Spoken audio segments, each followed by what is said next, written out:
For over 1,000 generations, the Jedi Knights were the guardians of peace and justice in the Old Republic. Before the Dark Times. Before the Empire. The First Galactic Empire! We cannot let 1,000 years of democracy disappear without a fight. This party's over. I'm not going to wait around for the Empire to draft me into service. The rebellion is spreading. The time to fight is now! And I want to be on the side I believe in. Yeah, meanwhile, I'm stuck here. Help me, Obi-Wan Kenobi. You're my only hope. He has too much of his father in him. That's what I'm afraid of.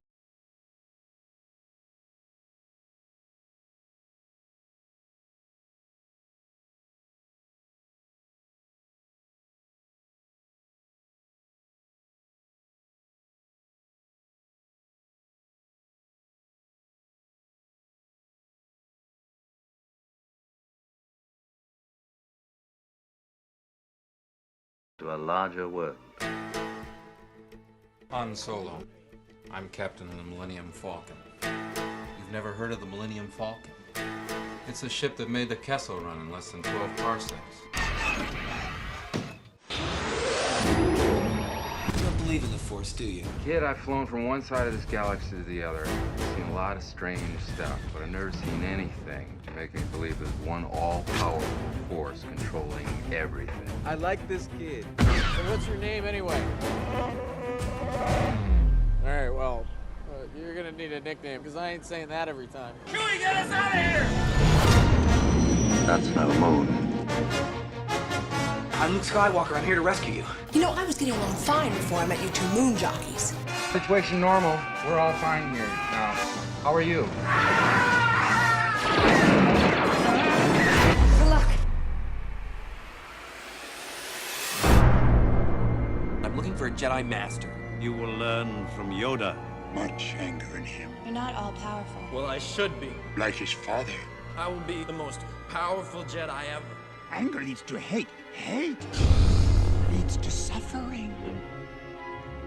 Luke Skywalker. I thought he was a myth. The prophecy of the one who will bring balance to the Force. The Jedi were real. I used to wonder about that myself. Thought it was a bunch of mumbo-jumbo. The Force is what gives the Jedi his power. A magical power holding together good and evil, the dark side and the light. It's an energy field created by all living things. Crazy thing is, It surrounds us, it's true. it penetrates us, The Force, the Jedi, it binds the galaxy together. all of it. There is still good in it. It's all true. Do you know what happened to him? He was training a new generation of Jedi. What you have done. One boy, an apprentice, turned against him and destroyed it all. Show me again the power of the darkness. Grandfather, and I will finish what you started. We lost our son. There's too much Vader in him. We can still save him. Master Skywalker, I'm from the Resistance. We need your help. His father's lightsaber. I will teach you the ways of the Jedi. What will you become? It's time to let old things die.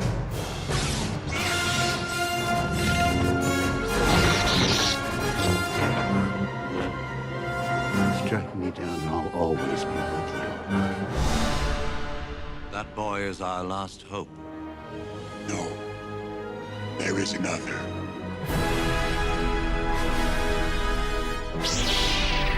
It calls to you. You cannot escape your destiny.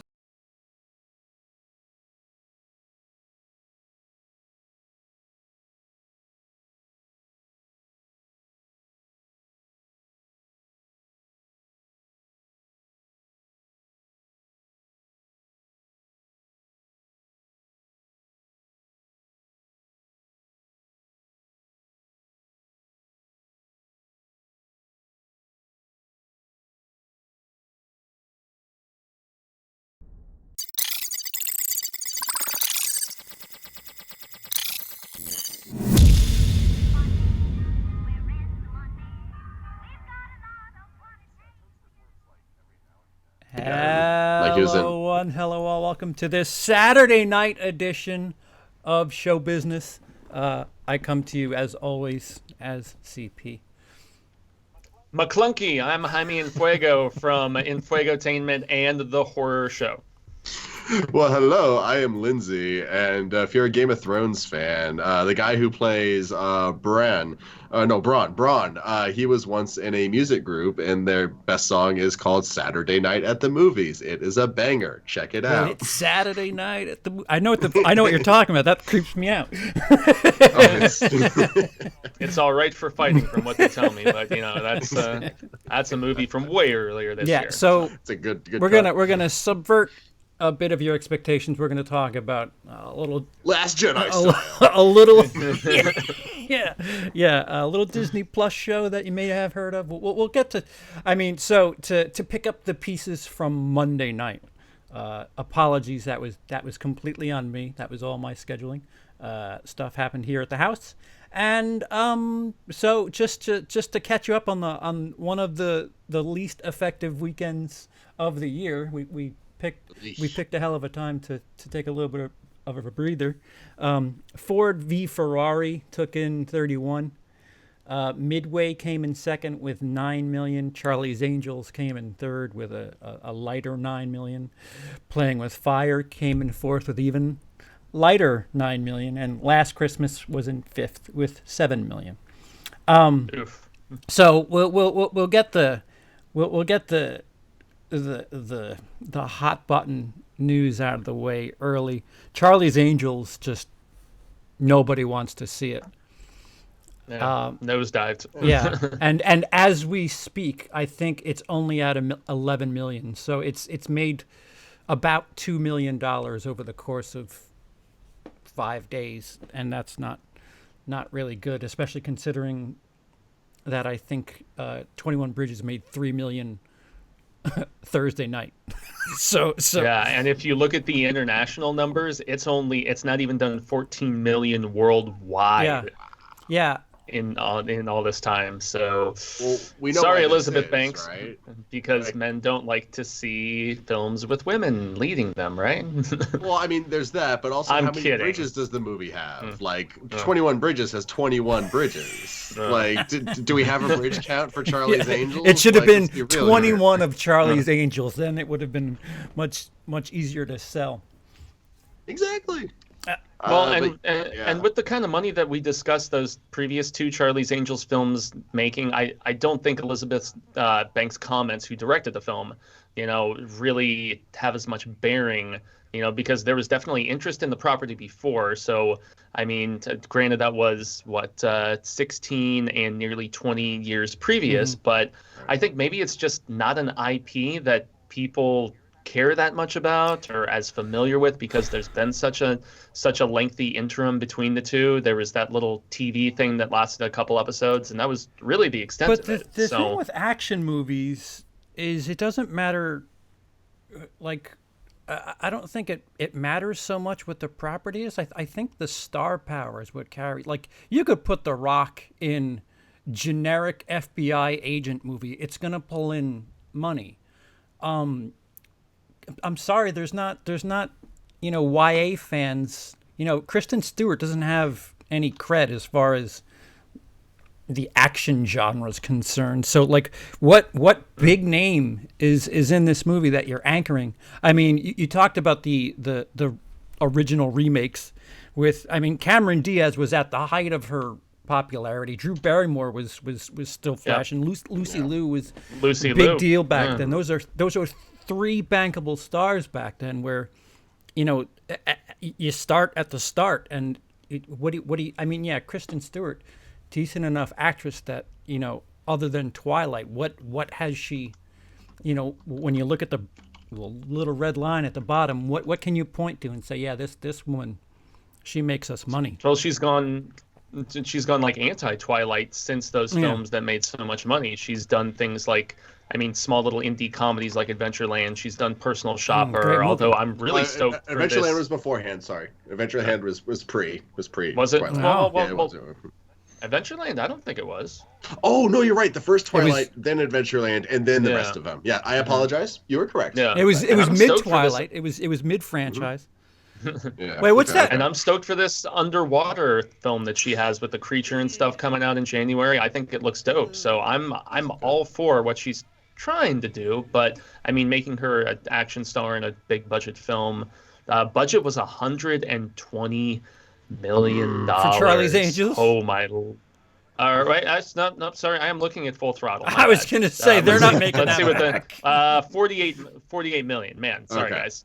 Yeah, 48, but still, for 48, and then you incur, the marketing and all that other stuff, it's probably around a hundo. And for this to have only done 13 worldwide so far in over a week of release, that's got to be crushing for Sony Pictures. So, yeah, but, they made all the money on other things this year, so they're presumably okay enough. Yeah. Lindsey, you were about to get into it with this crutch of an excuse, and I told you to hold that thought. Finish that thought, because I think we're of the same mind and we're going in the same place with these Elizabeth Banks statements. Well, so Elizabeth Banks made a statement, and the statement was, men don't like to go to the movies to see women in action, but the numbers suggest that not even women want to go see this movie. Like women, nobody wants when they want a movie to succeed, you get your Hunger Games, you get your Divergence until no one wanted Divergent anymore. But there was a moment in time. But it's ultimately it's part of the lip service of the studio game at that point, because nothing can ever fail because it's bad. Right. Nothing can ever be bad. There always needs to be a reason that's outside the director or the studio or the producer or someone's control. It's like this exact same reason why when Suicide Squad came out and Ayer or whoever the hell was like, oh, we made a movie for the fans, so the non-fans didn't like it. That's why critics were mean on it, because they're not fans. And I'm like, no, you made a bad movie. That's why people didn't like it, and that's why it got bad reviews. You made a bad movie. And I mean, I'm not saying that I have not seen Charlie's Angels. I want to, because again, I think Elizabeth Banks is an interesting director, so I'm interested in the movie. It's been a weird month. Nothing about what I've seen of that movie says watch me. Nothing. Yeah. What's weird is Fuego, you brought up that thing that's coming out on January 10th. The only reason I know the exact date is because it was on that Emily and I noted that and something else that looks really kind of abhorrent come out on January 10th. If that underwater movie had come out before Charlie's Angels, maybe I would think, yeah, you know what? That's a nice segue for Kristen Stewart to get into something. I mean, listen, I don't know if Charlie's Angels is, this IP property that I just. Well, it is literally an IP. I said property like, twice. IP property. I mean, I was going to let that the one Department go, of Redundancy. Well, I mean, one criticism that I heard from, I'm not going to specify this person, but I listen to lots of different, discussion podcasts and, movie related, news and things of that nature. And somebody said that they thought perhaps this might have done better if it did not even use the Charlie's Angel name, because something like Spy Who Dumped Me did far better. I mean, Spy with Melissa McCarthy a few years ago did far better, So, I mean, just leaning on these names where people are like, oh, it's another Charlie's Angels, but it doesn't have, the previous people that they had in it. It's these new girls, maybe that is a little off-putting. I mean, I don't know. If they had made it its own thing, there were some who speculated it could have done better. I mean, that's a coulda, woulda, shoulda at this point. But it is a good topic of discussion. I think the pendulum is swinging a little too hard. We get it. We get it, Hollywood. You're woke. But there's some stuff that you just don't touch it. Like, what are you gonna redo Showgirls and make that somehow there's some things that you just I'd probably see that, but I mean actually I just thought of this right now. Pitch Perfect was Elizabeth Banks' baby, or at least it became that, because she directed at least the second and third one. Maybe not the second, at least the third one. And she was in the first one. Yeah, and she was a producer on all three of them. So maybe the money she made off of all that got her to the point where she could ask for a favor, and maybe Charlie's Angels was always something she always wanted to tackle. Like maybe this is like some weird dream project of her or something like that. And why... so she pulled her clout to do it, and then it just didn't work out. Like, you know, as those things do sometimes. The one thing that I think, like, or at least when I think of the Charlie's Angels movies from the early 2000s, is I think of women who are leaning into their sexuality and you know, play off of it and take advantage of dopey men. Like, I mean, it kind of fits. Whatever the ultra leaning narrative is lately, you don't have to change that too much. But like the sexuality was certainly something that was a part of the television series. They're femme fatales. It's built into the nature of the IP. Yeah. And it's just not there. I mean, from what I've seen, granted, they are very pretty girls, for the record. All three absolutely. Of them are, Yeah, but it just depends on. And they're all exuding badassness too. You know, I mean, they seem like strong, capable, you know, rad status women. Right. So that, I mean, they don't need men to assist with the process, which is, you know, right. I mean, that's the way it actually is. No woman needs a man to, you know, help her through anything, really. But like you said, Fuego, then perhaps call it, you know, Agent Bravo, or like don't call it Charlie's Angels, because you're not trying to make Charlie's Angels. You're trying to make badass chicks. But name recognition. Yeah, no, I get that. But like, have you seen the charts? Do you have the information? Do you know how the fighter multi-classes with the cleric? Do you not metagame, sir? Yeah, no, I mean, it's sorry, I got a little me there for a minute. Well, I mean, bottom line, the Charlie's Angels film failed, and the one that topped the box office and did very well was Ford versus Ferrari, which is like dad-centric, testosterone city, barely any women in the entire movie. And I think maybe getting beaten down on at the box office by that probably rubbed her even more the wrong way. If it was more of a, you know, gender-centric film or whatever, but I mean, Ford versus Ferrari is it's very much for men in a lot of ways, and I mean, especially older men. You know, it's and I mean, it's a film that I know my father would love the hell out of. He still has yet to see it, and I told him, I was like, Pops, you grew up in the '60s. I know you were into, you know, cars and making things, and you would really dig this movie. Do you remember the, you know, races and all of this stuff transpiring? And he's like, I kind of do. So it's gonna be pretty much done after this weekend, because Frozen 2 is gonna just destroy. But nonetheless, I mean, it made its mark. I have yesterday's numbers, Friday's dailies. Frozen 2 pulled in $41.8 million, which, by the way, Frozen 2, 2 lead female characters. Granted, they're cartoons. I digest. Could you imagine if Charlie's Angels opened against Frozen? Well, yeah. What would be the excuse then? They could make like $2 million. Yeah. Beautiful Day in the Neighborhood in second with 4.5 million. Ford v Ferrari in third with 4.5. 21 Bridges, 3.3, and Midway with 1.3. And Charlie's Angels is in 8th place as we speak, and I think it's only going to get worse. But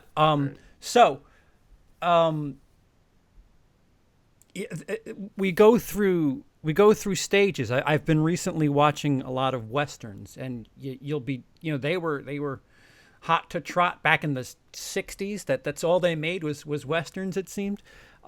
And you know, the fad kind of went away. Like I think Hollywood keeps trying to change things on a dime, and like, you know, we need to get in and out of things, and YA was a hot thing for a while, and that those were all led, like you said, Lindsey, by females. A lot of them. Yeah, you're not trying to sell tickets to people who are smart, for a lack of a better word. You're trying to sell tickets to people who just want to, you know, not think about their shitty job for 2 hours, like escapism. Right, for sure. So if it's a little too, I don't know. I don't like. I'm gonna talk myself into a grave here. Movies always reflect the current issues that are going on, and we are dealing with a lot of that right now. So it is naturally, and you do. It is important to remember too that Charlie's Angels probably began production. It came out in 2019. It probably began pre-production in 2016. So it was probably like right around then. There was like discussions to do it, probably in response to like as the Me Too stuff. As well, it was really I don't know kicking because this underwater movie, Kristen Stewart's hair is shorter. So I would venture to say that. Oh, that's a good point. That her hair. Well, and also, I mean, Pitch Perfect 3 was 2017. So I mean, did Banks direct it? That's what I'm trying to double check on right now. Yeah, so she wouldn't have started the cycle until after that, but nonetheless. Well, or at least until Pitch Perfect was into pre-production. So if it came out in 2017, probably half. I'd say pre-production probably started like sometime like mid 2017. Then that makes sense. Yeah, exactly. Okay, that's fair too. But I'm just trying to make the point that you're always gonna have a bad movie. Yeah, no matter what the politics are, and again, I haven't even seen the movie. It could be amazing. It could. Is where I lose my patience. Like men don't want to see it. No, don't do that. Don't do that. You made a shitty movie that the trailer did nothing for, which is the polar opposite of what Suicide Squad did. Suicide Squad, it should have just been the 2 minutes. I'm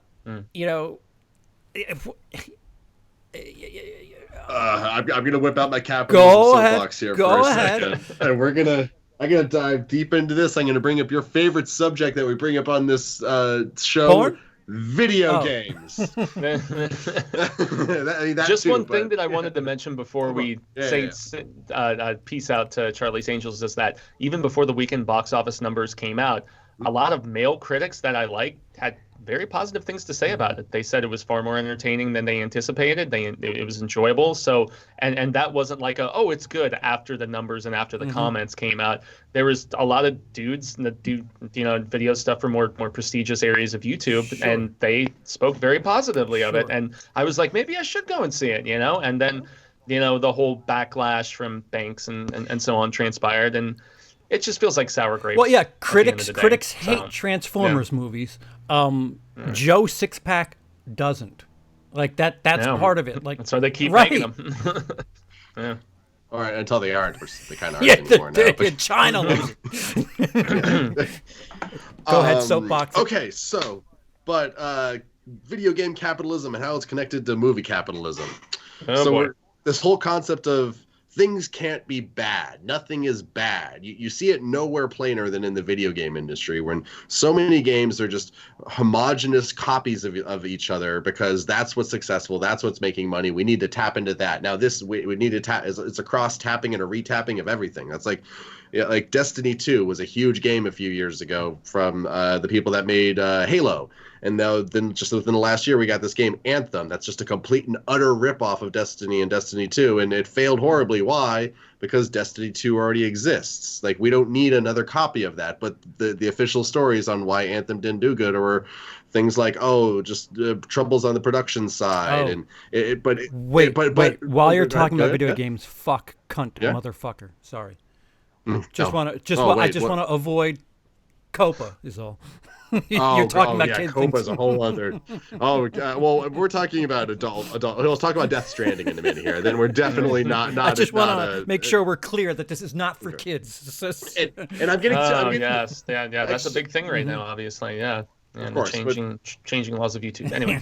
No, I was just gonna say, actually, thank you for stopping me from getting too into the weeds there. This guy's getting too nitty gritty, and I'm going for the broad strokes here. The point I'm trying to make isn't about Anthem or Destiny. It's just when you live in in a world where it's things that have boards of directors or have shareholders that are saying, hey, we need more money than we had last year.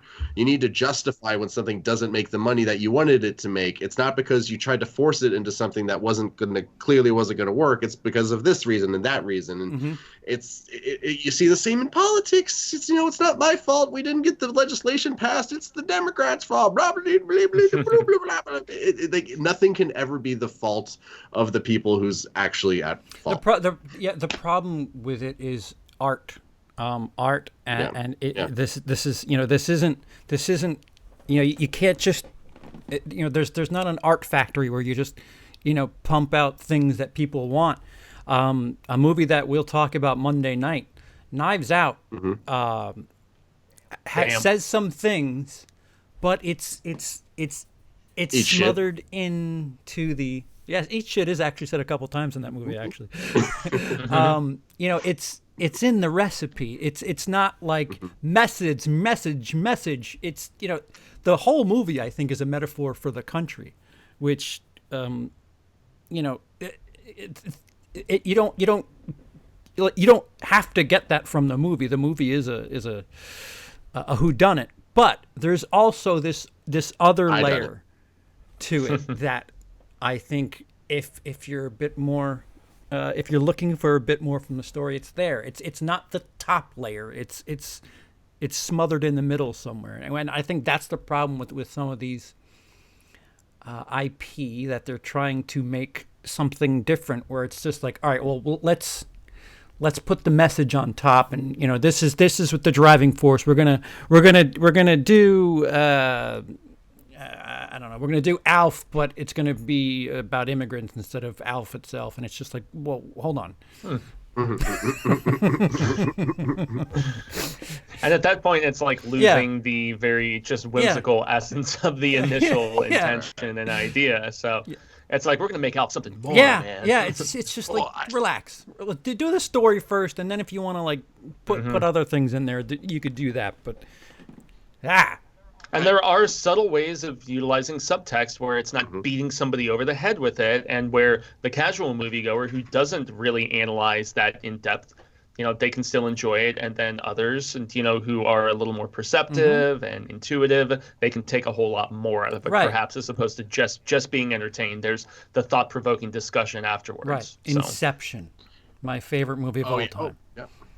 You could just enjoy the ride, or you can dig deep and watch it 50 times and be like, wait a minute, it's all about the wedding ring. Hey, Inception's good, don't get me wrong. It's no Hamlet 2, but Inception it's quite a good movie. Rock me sexy Jesus. Thank God someone else has actually seen it.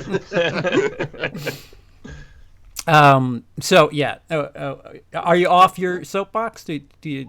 Oh yeah, no, totally. I just making that point. Like we all do it in our own lives too. Hey, it's not my fault I was late to work. It was the asshole who cut me off in traffic, and we I don't do always that. have to have an excuse. Oh, okay. Well, I mean, we all can't. We all need to be aspired more to be like saints. I virtue signal about my wrongness.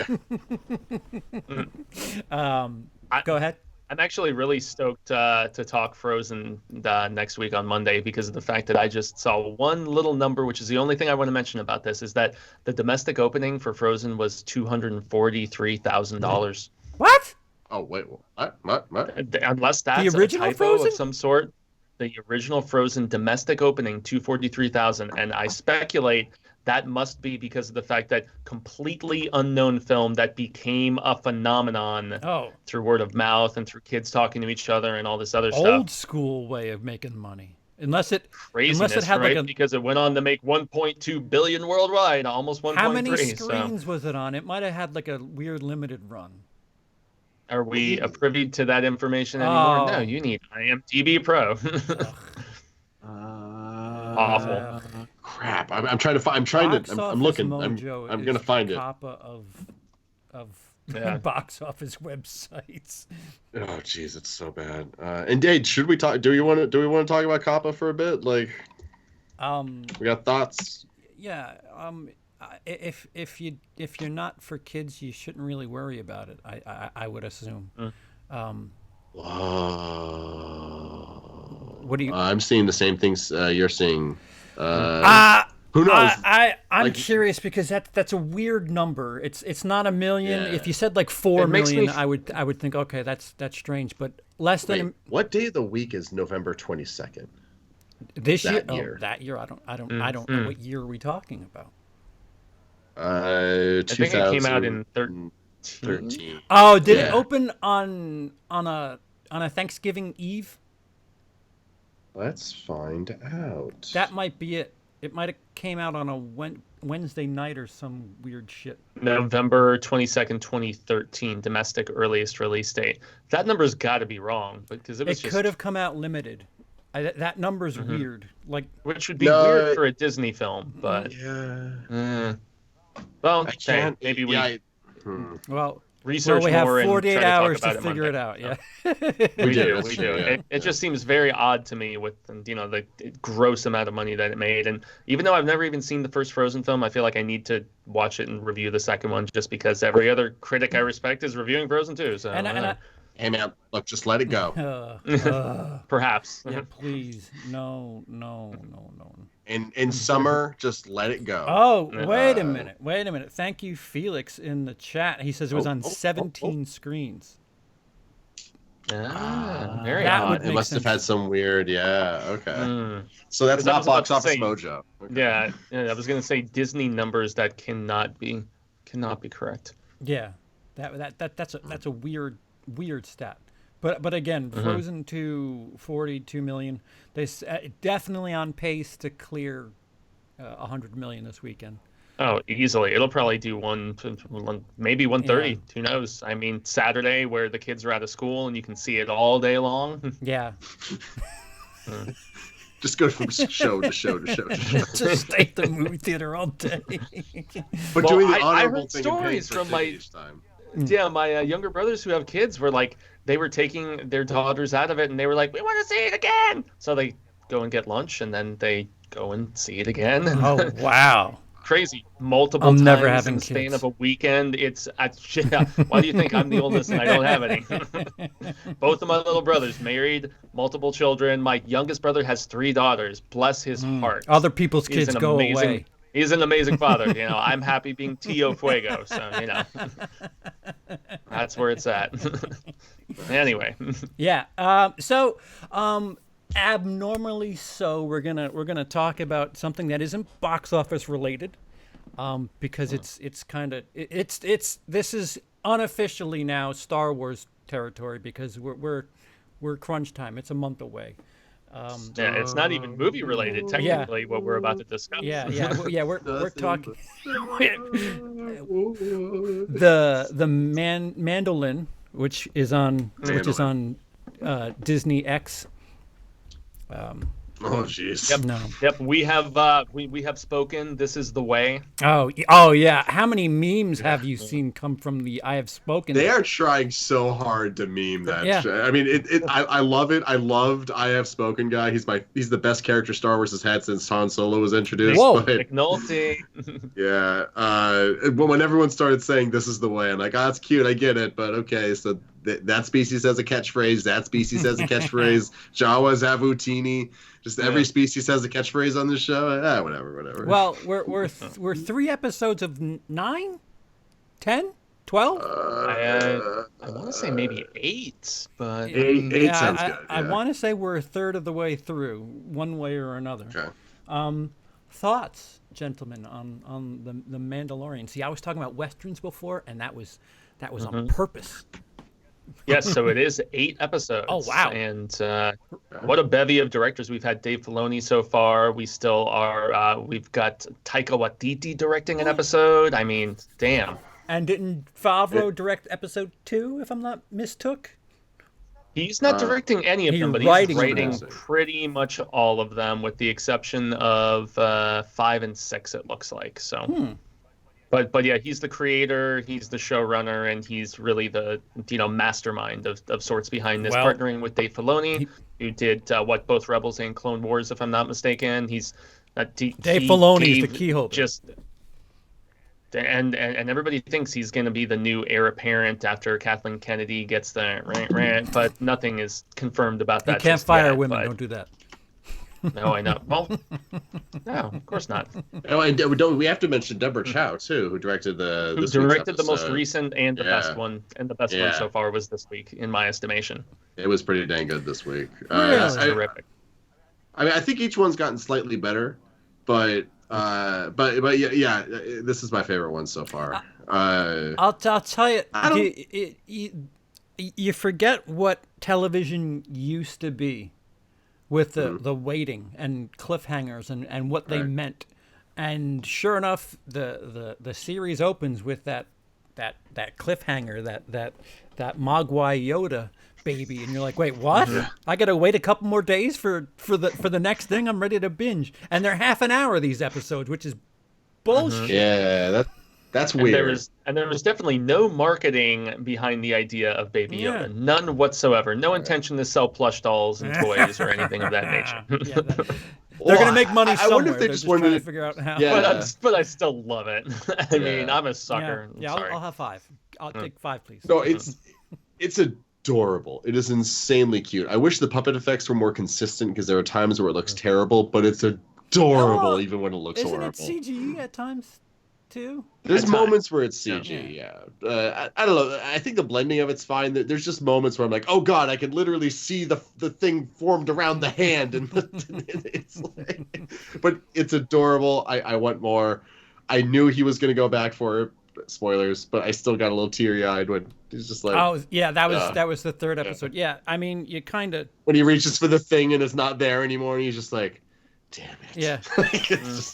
Yeah, the ball screw for his shifter, whatever. Knobby shift. His dome for his long shaft.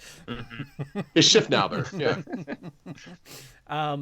Yeah. So I don't play with that. It's not a toy. You get the feeling it's like this is what this season. I don't know if this is an isolated series or what, but you get the feeling that these two are in for the long haul, or at least that's what I'm perceiving from.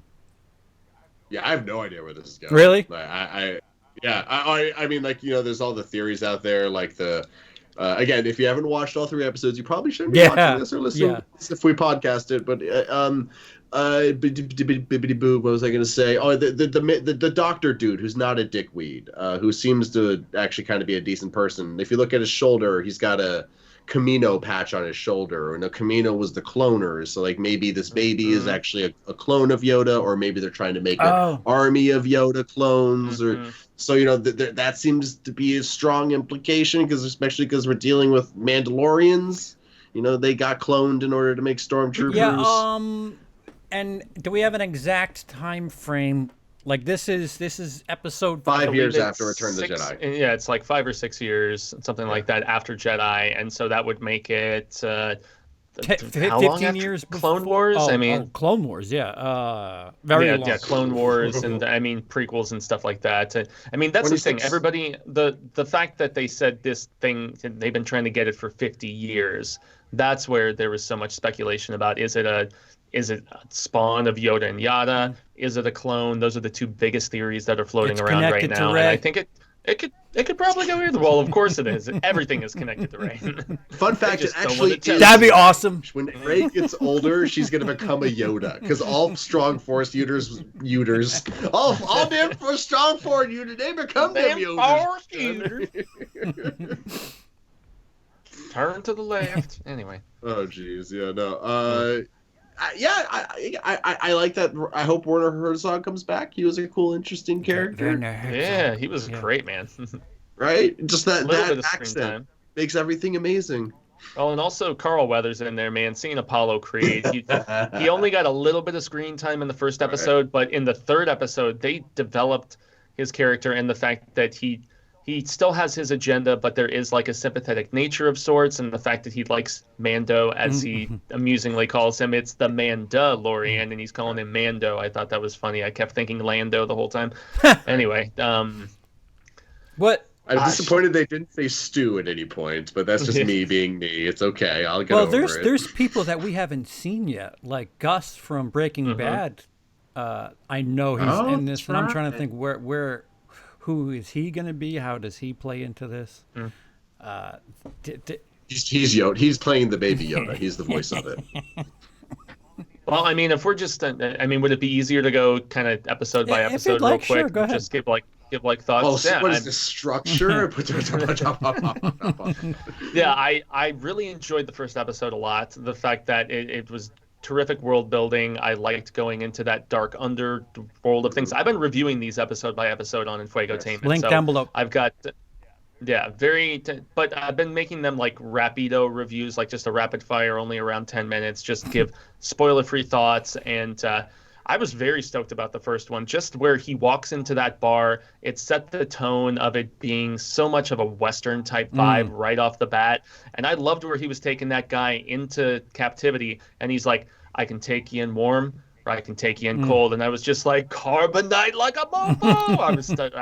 I was just bouncing around about that. I was stoked. And there's the cool gunfight in the bar and everything. And then some people didn't like the whole Horatio Sanz and the blue makeup and everything and the weird quips and the jokes and stuff. It felt more Star Warsy to me than Last Jedi did, at least as far as some of the silly jokes in that one. It felt more of the nature of the galaxy far, far away. So what did you guys think of his character and the way they handled that? If it is like a Western, there is that type of character.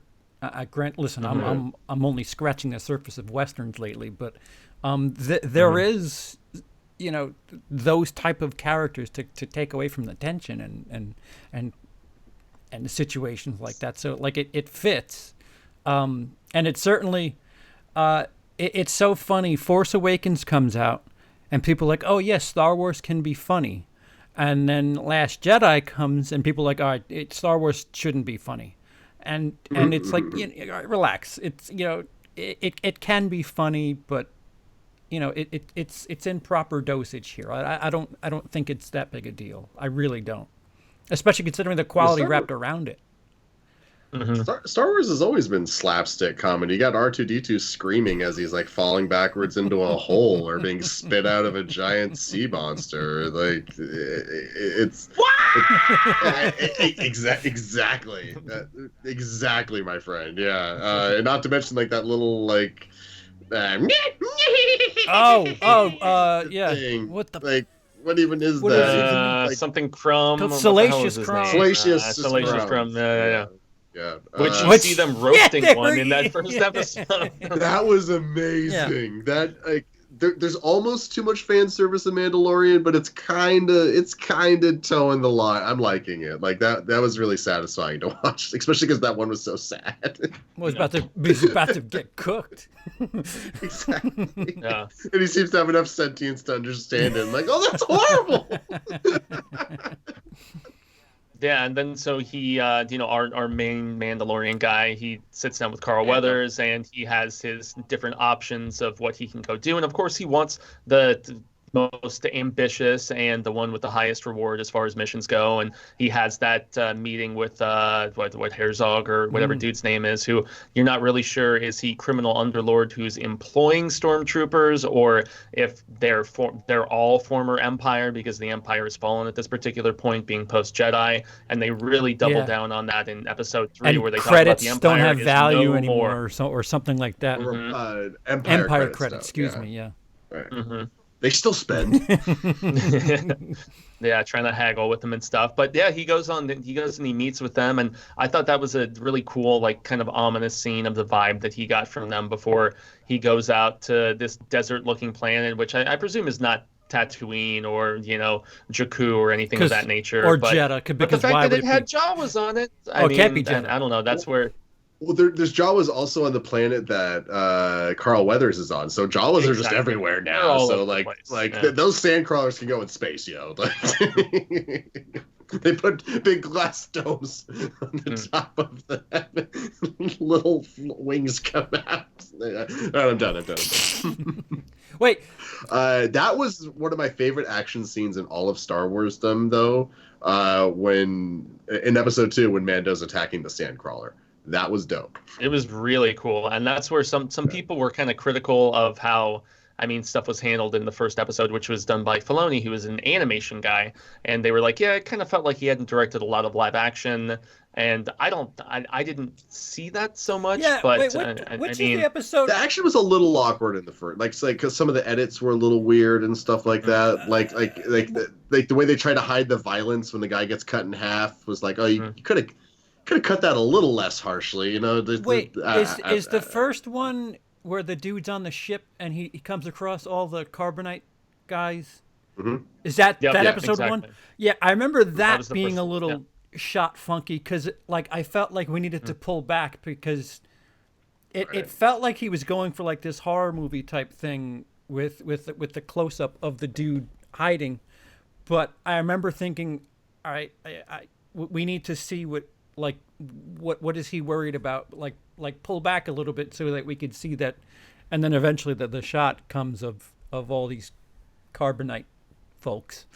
But like you said, and yet I still dug that shootout, man. I mean, where IG-11 showed up. Oh, and yeah. they That were, was like amazing. actually, Sure. Yeah. And they were rushing that spot where they were holding our proverbial baby Yoda, and and Taika Waititi voicing the IG unit and stuff. That was and Taika. Was it? it? Was Taika. Yeah. It was, yeah. That was Taika's voice work. And then the fact that he kept wanting to self-destruct and kill him, he's like, no, don't self-destruct. And when he jumped on that turret and just spun around and just shot them all to crap, I was just like, ugh.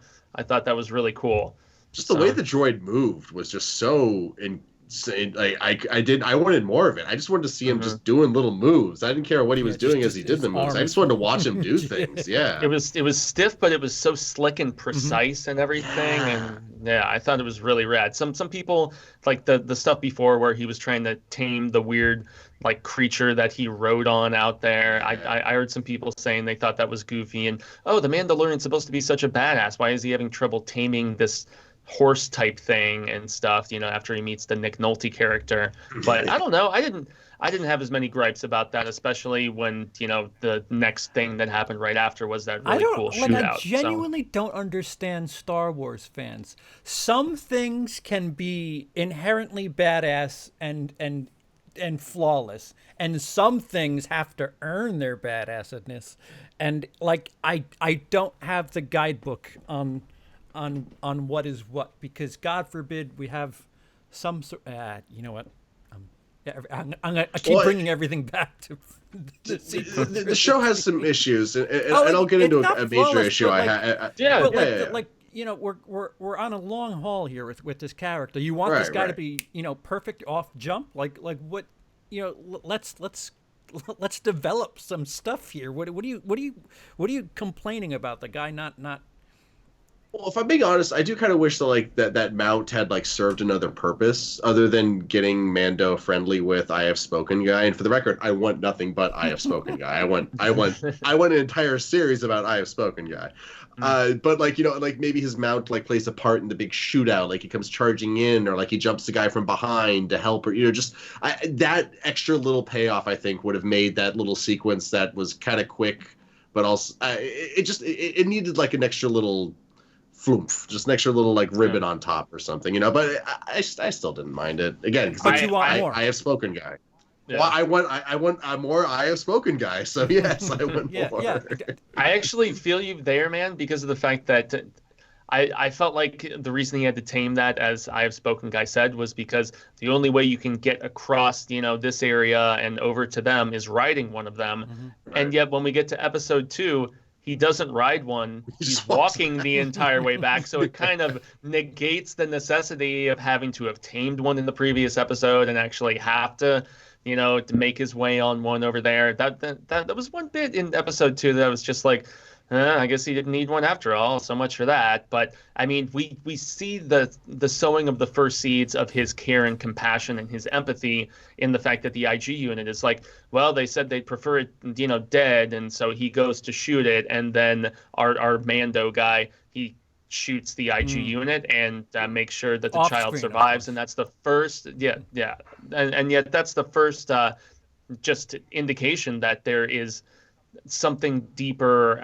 about this particular character. And of course it becomes even more inherent in episode 2 with the fact that he's caring for the kid and he's got all this crap with the Jawas and stuff. But yeah, there's a bit of honor among thieves, I guess is what I was looking to say, because when they're up against it, they're they make a pact to split it and or not split it, but whatever the IG unit and Mando, they come to terms with, listen, we're up against it, let's work together, and we're both on the same job. Right. And then when the situation changes a bit, Mando decides to I've altered those terms.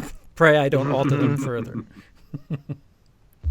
And again, just it's such a simple thing too. It's astounding. It's very difficult to have a main character who's got a mask on the entire time. That's why you don't see it really that much. But they are conveying a simple but fairly wide range of emotions from Mando, just from like little things that he does and music and camera work and stuff. They're putting the work in. It's very nice. Yeah. It was especially apparent in the third episode too. Yeah. Especially. Well, let's get there. So now. Well, before we move on from episode 2, actually, there's we didn't get to I episode want to 2. mention in episode. I mean, we've talked about it a little bit. Transitioning into it. Yeah. Kind of, okay, that's true. Okay. So there's just this one moment that's so horribly edited. It's almost hilarious. Like they're when they finally have the parts. So it's towards the end, and they're going back to the ship to put it back together. And there's this gorgeous shot of like the sun setting behind them, and it's like the purple and the oranges, and like against the horizon. It's a great shot. And then they hard cut from that to them approaching the ship, except now it's suddenly like deep night. So it's, sunset, deep night, and then they do a wipe of them into the ship, and I'm like, no, what are you doing? You should do a wipe from the sunset to them approaching the ship. Yeah, and it's like, I get it. You're trying to recreate the Star Wars feel, but you're doing it wrong. Come on, guys. No. I don't know. I just had to. No one else that in the planet cared about that but me. But yeah, I'll be honest. It didn't faze me, but I was just so.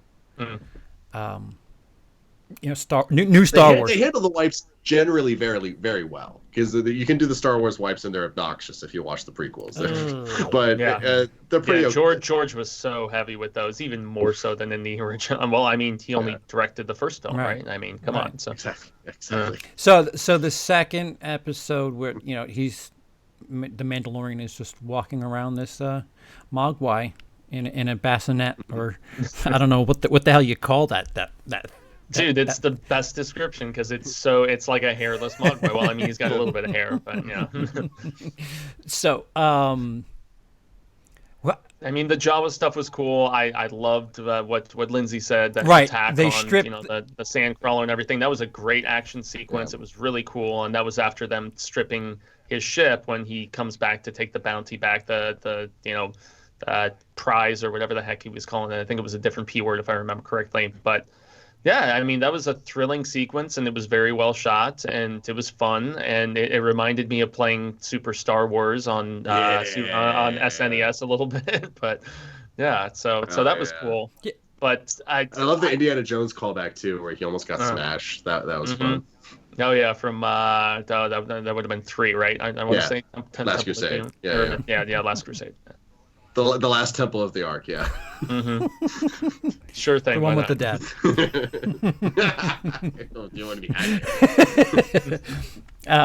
so yeah, the reason that he was chasing or got into a shootout was because they stripped his speeder ship.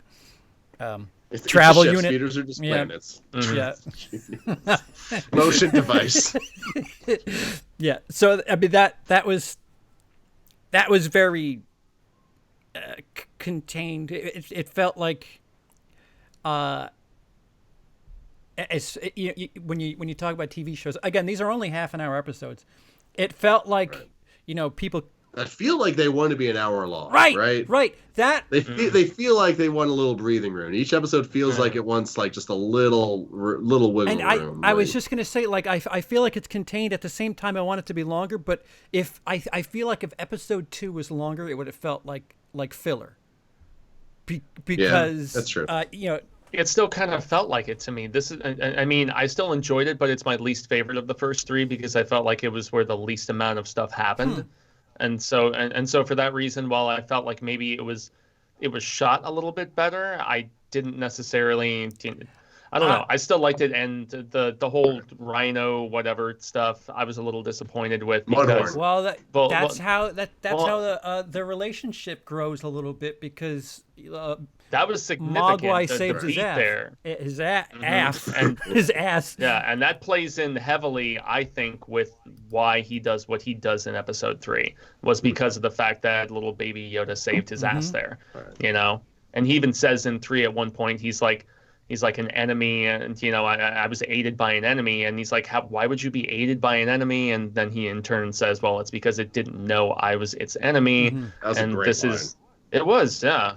And so, I mean, despite the fact that I just didn't like the super CGI look of the creature after having so much great practical in the first episode, and then we had this super CGI. It felt more prequels-ish to me in that regard. But still, there is an inconsistency in the quality of CGI and some of the props and some of the costumes. Like at moments, they all look incredible, but then other moments where like. Is that stormtrooper armor ugly because it's dirty and old and the Empire's cheap, or is it ugly because the people who are making this show are cheap? Well, and that was a criticism I heard in the third episode too. Was just it's all on like one street kind of area and some.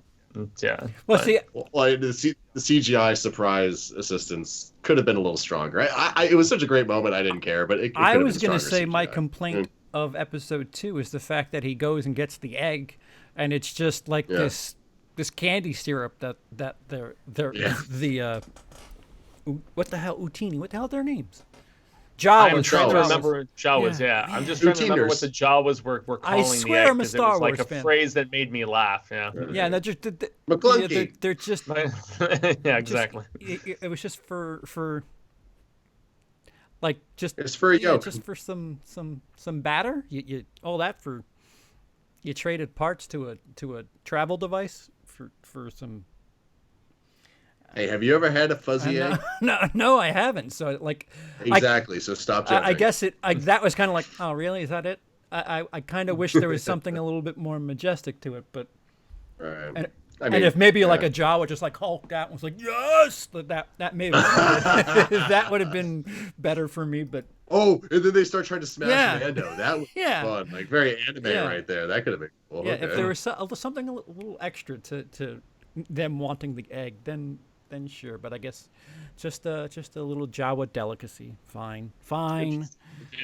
Yeah. I mean, the real importance of the episode was obviously where that little Yoda showed his Force ability and lifted the creature and saved Mando's ass, as you guys said. So wait. That was the most important part of the episode? I think so, for me at least. I mean, as far as like furthering story development in the entire like arc of things. Okay, that's true. I'll give you that. But if we're really being honest, as far as going forward, I mean, the development of their relationship, it gave motivation for Mando in the third episode was the fact that he got saved. Yeah, because that thing was going to kill him, obviously. Where are you going, Lindsey? Go ahead. I mean, I don't disagree, but just we're not talking enough about I Have Spoken guy, which is clearly that's the strongest aspect of. I mean, he had the most screen time this episode, so clearly that was the whole purpose of this episode. Yeah, exactly. Strongest aspect. I mean, the most entertaining. Yeah, perhaps, but I mean, most important plot device, I guess, or like beat in the storytelling, I suppose. So. Well, I was trying to do a whole thing where I keep stringing this out, but CP had to call me on it and kill me before I could really build up the steam. But, no, that's fine. No worries. So I didn't know you were doing. I mean, I'm just wondering.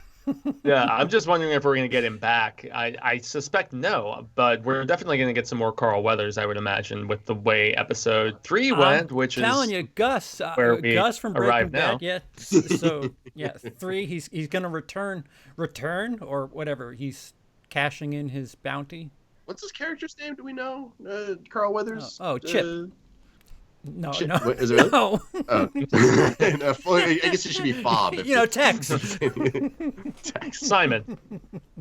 Sure, yeah. So episode 3. I'm looking right now. Okay, those are all guest people. Grief Karga. Cool. Sure. Grief. I love it.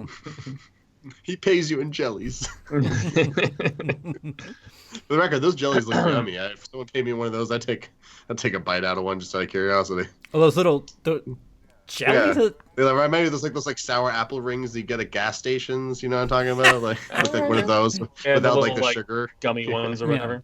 Exactly. Yeah. So now we're into episode 3. Episode 3, where Mando brings Revenge of the Bounty Hunters. Oh, more so than anything, yeah. Oh, I mean, it's full spoiler territory, right? So yeah. Right. I was doing a Star Wars Episode 3, Revenge of the Sith, Mandalorian Episode 3, Revenge of the. Anyway, it's the best episode. Truly. They're doing simplistic character work, but deep character work, and it's eventually I'm going to want to know more about Mando, but for right now it's working, and I didn't mind that the second half was all action because the first half really set it up. So, would you like to know more? Exactly. Yeah. Before we talk further about the episode, I think from a strategy point, Disney Plus, if you did the 7-day free trial, you had episode 1 and 2, and I think 3 is a really strong. Like if you got Disney Plus on day 1, you didn't have it. Episode 3 was the first episode where you ran out if you only did the trial. Well, if you sign up day 1, but I wonder if they did that on purpose. That's what I'm saying. Like it seems like a great ploy where it's like, all right, my trials run out, but I keep hearing about how incredible episode 3 was. I don't know if they're that strategic and smart, but it's a hell of an episode to start where people's trials would die. Word of mouth and FOMO for episode 3, which was because they would have been dead by then because the service debuted on that Tuesday or Wednesday, so they would already be done with their trial, and then they hear, dude, episode 3 is like there's this fight scene and oh my god, and everyone's like, it's Mandalorian porn, yeah, which it truly was. I mean, with the stuff underground and learning more about how only one of them can come out at a time, the way that they're hiding, and just the fight at the end. I mean, as I said in my review, it did something that I think I've only seen something comparable in like a Star Wars video game, perhaps at like a time or two, but not even something of this magnitude. And yet it was still quite a contained battle, but it was badass. Both of the significant fights in this I thought were really thrilling and fun, and yet there's character development. There's a lot that happens in this episode, and it was terrific. Yeah. It's my favorite so far, for sure. And the Chekhov's gun with the whistling birds thing, I didn't expect that to happen so quickly. Yeah, that was pretty cool. I like that. Whistling a lot. birds. Is that what it was? Yeah, is that the word? The little rocket things on his wrist. Those things in his watch. I do have a fairly large complaint. Man, all you've been doing is complaining about this show, Lindsey. You're not in the club anymore. None of the guns felt like they were guns. They all felt like they're laser I'm blasters. shooting Nerf darts at you. I've got this little pistol. I'm holding it out this far away from me as I'm just walking down a hallway. I'm a 5-year-old with a toy gun. It's like, okay, guys, like pretend like these things have weight. Pretend like maybe they don't. Until he started vaporizing people again, and dude is like, "That's quite a gun you have there." He's just like making people disintegrate. And I thought that was dope. And I love how that's actually the gun that Boba Fett was using in the short that introduced Boba Fett from the Christmas special too. Yeah. They had that same kind of thing going on. Now, so this is a big point of speculation, which I'm curious from both of you guys about.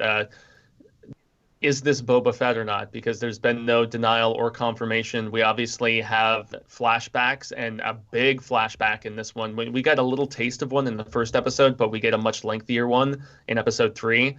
To the Clone Wars, presumably, with when you see the big robot, coming through, and him as a child, he gets hidden, parents presumably killed, all this different stuff. Is this Boba Fett, or is this kind of a, bait and switch, whateverness? I think there's a line at the end where he's like, I need to get me one of those, where it kind of confirms more so than anything. But I don't know. What do you guys think? I don't think he's a Mandalorian. I didn't think. I was. Yeah. Oh, so on the same wavelength. Yeah. Okay, awesome. I didn't think Boba Fett for a second, but hearing you talk about it, I'm a little. Now I'm confused. I think there's going to be a big surprise in some later episode that he's like not even. Yeah, he his world got destroyed by droids. Mandalorians got messed up by droids. Like they adopted each other or something like that, and he just kind of became a Mandalorian. That's just me. But I don't think it's Boba Fett. But I didn't either. I thought there were. I think it'd be weaker if it was Boba Fett.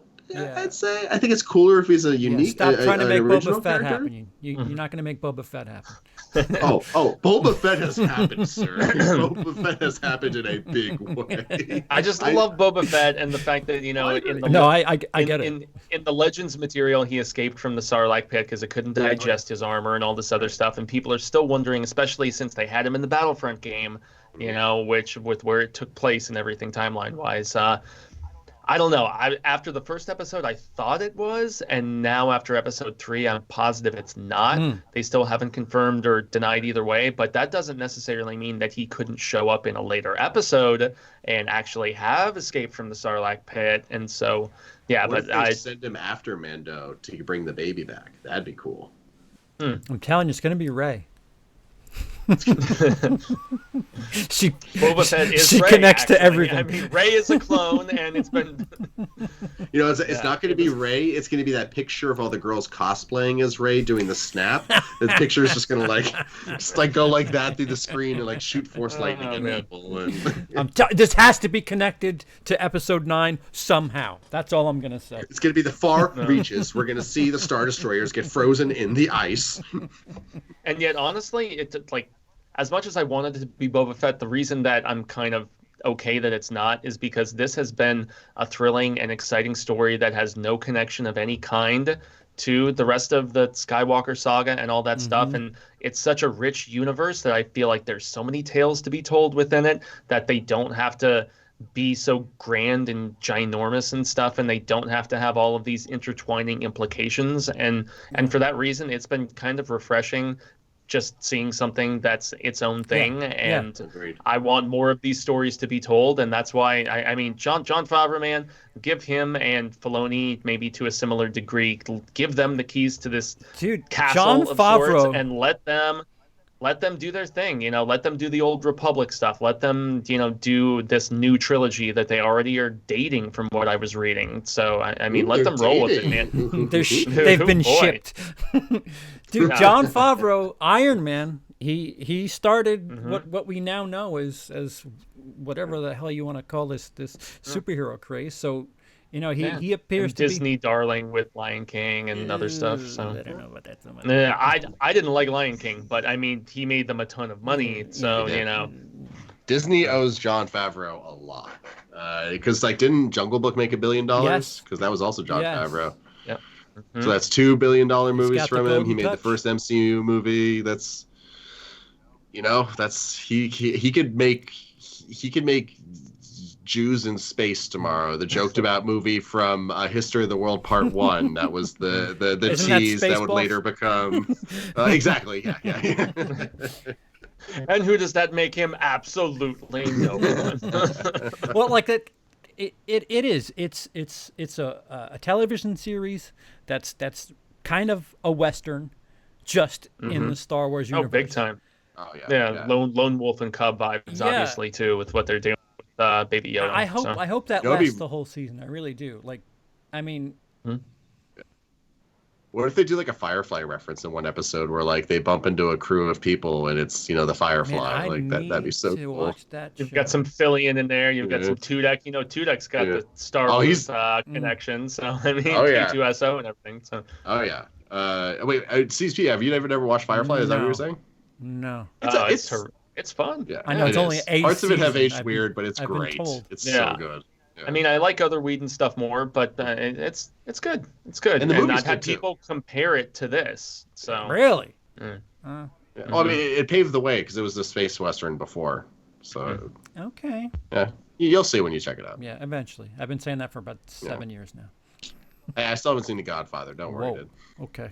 Yeah. Holy shnikes. Yeah, but I know, right? like the point is you can do Star Wars universe stuff that doesn't have to be related to a damn Skywalker. It can just be it could just be like some, I don't remember the channel name. Somebody just did a review of how Rogue One is secretly awesome.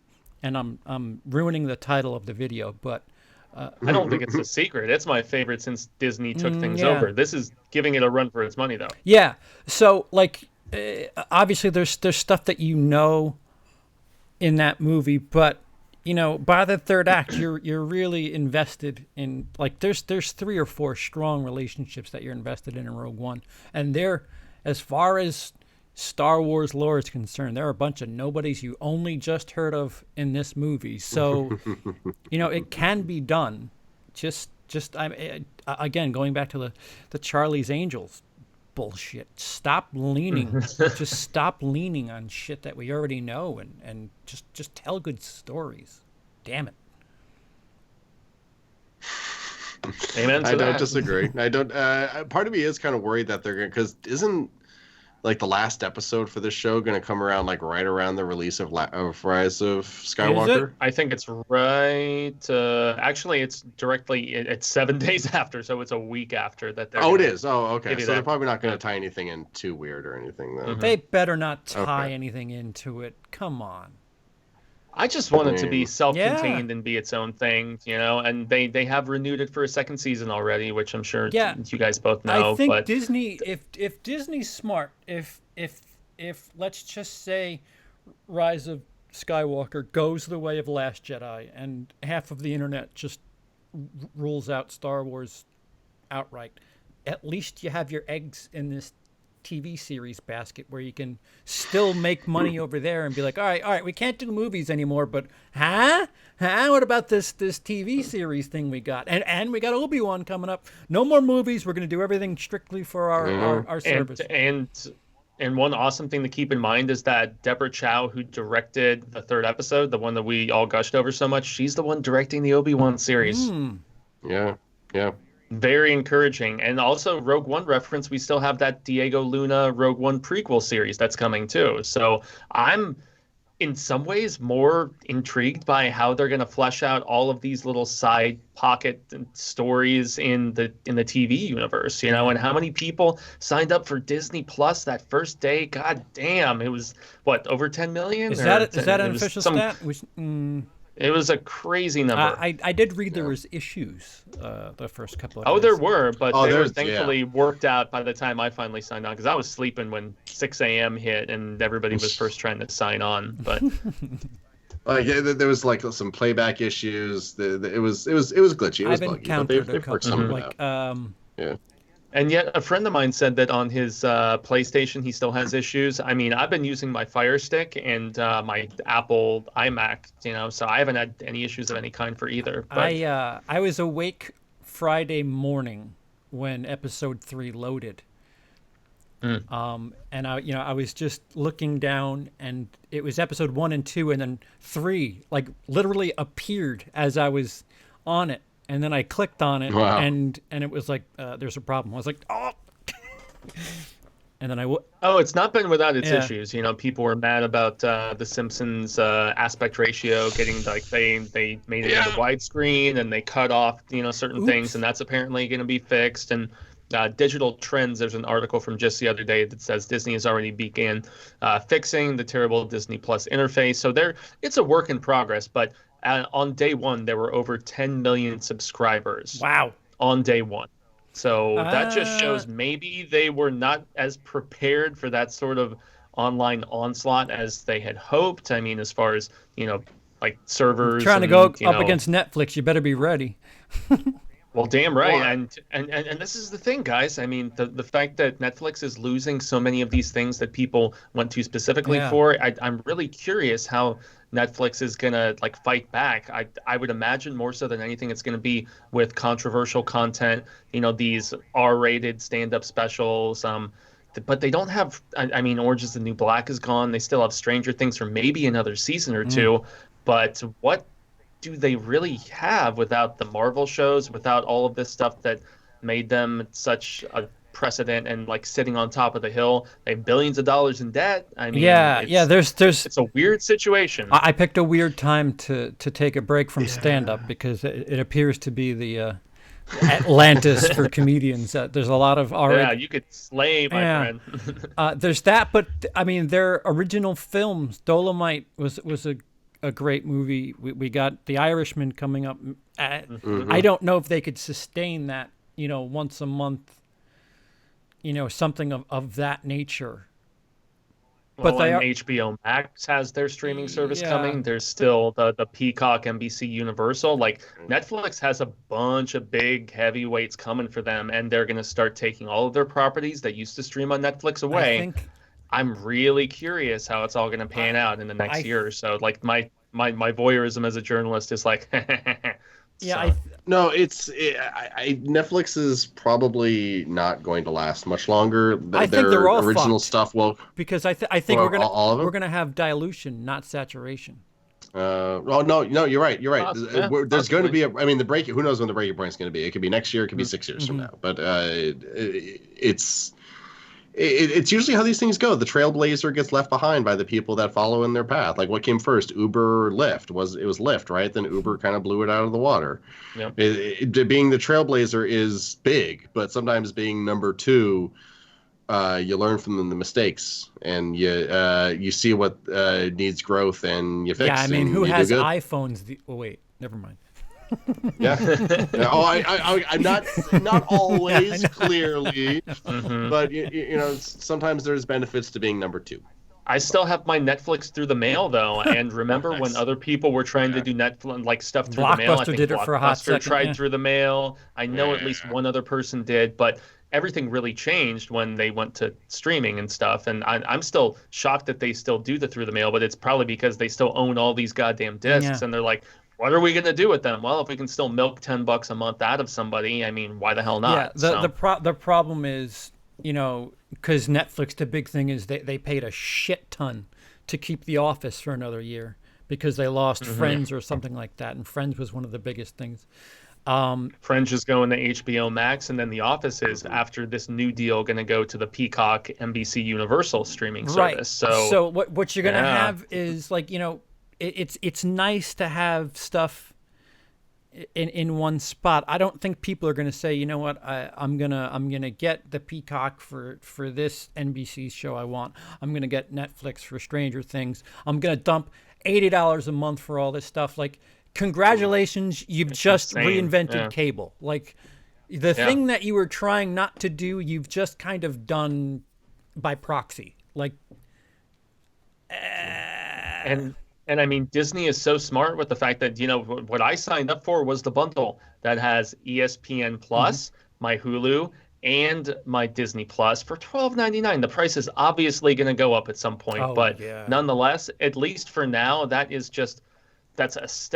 cheaper than Netflix, for all three of those. I mean, there's not the library in comparison, but I think sports is going to be one of the biggest things that changes that sort of streaming option and makes things a little bit different. That's going to be, I guess, a dagger and kind of a wild card of sorts, is when sports becomes factored in, with Fox and with ESPN and stuff like that. So no, I was going to hold off on. I was being strong, but then I saw it was only going to be $1 more for me to have Hulu and Disney. So I was like, fine, whatever, I'll do it. You're gonna have my $1 a month, you evil soulless corporation that's destroying the world. It's that the first taste is free. The $7 a month that will absolutely change. I mean, most stuff. Fuego, we both have A-list, and they hiked 25%. It was $20 for the first year, and they just recently redid us, and we're now at, I think, $24.99 or $23.99. Mine goes into play next month, I want to say, is where mine is going to get hiked up. But so, you get attached to a service, and then they slowly just say, all right, well, we need a little bit more, and that's when you start figuring out how much you really enjoy and or need a service. Well, they're raising Hulu Live TV by like 25% as well. That's coming up too, and Hulu is owned by Disney. So I mean, just wait, I guess. But I mean, A-list hates people like me who actually see 3 movies a week, because I get my money's worth. Like, Lindsey, I wouldn't watch Countdown the other day because I was like it just kills me if I don't use all 3 of my films each week, and I'm like, well, I've seen that. Should I see that another time? I haven't seen Countdown. Why the hell not? And you know what? I liked it. I enjoyed it. The Priest especially was really, really funny to me. See, how do you? Him and the cell phone guy kind of made the movie. How do you do your 3 without?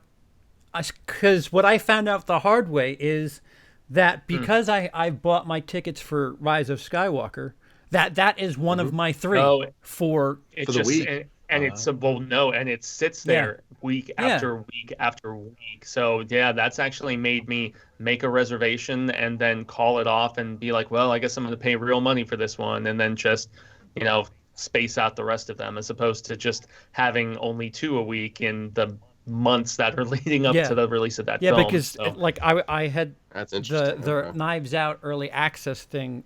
Like I had 2 for about 3 weeks straight, and I wasn't using 2. They were just, pre-orders, and I was like, this is kind of dickish, but I'm not. And they let you use it for an early access?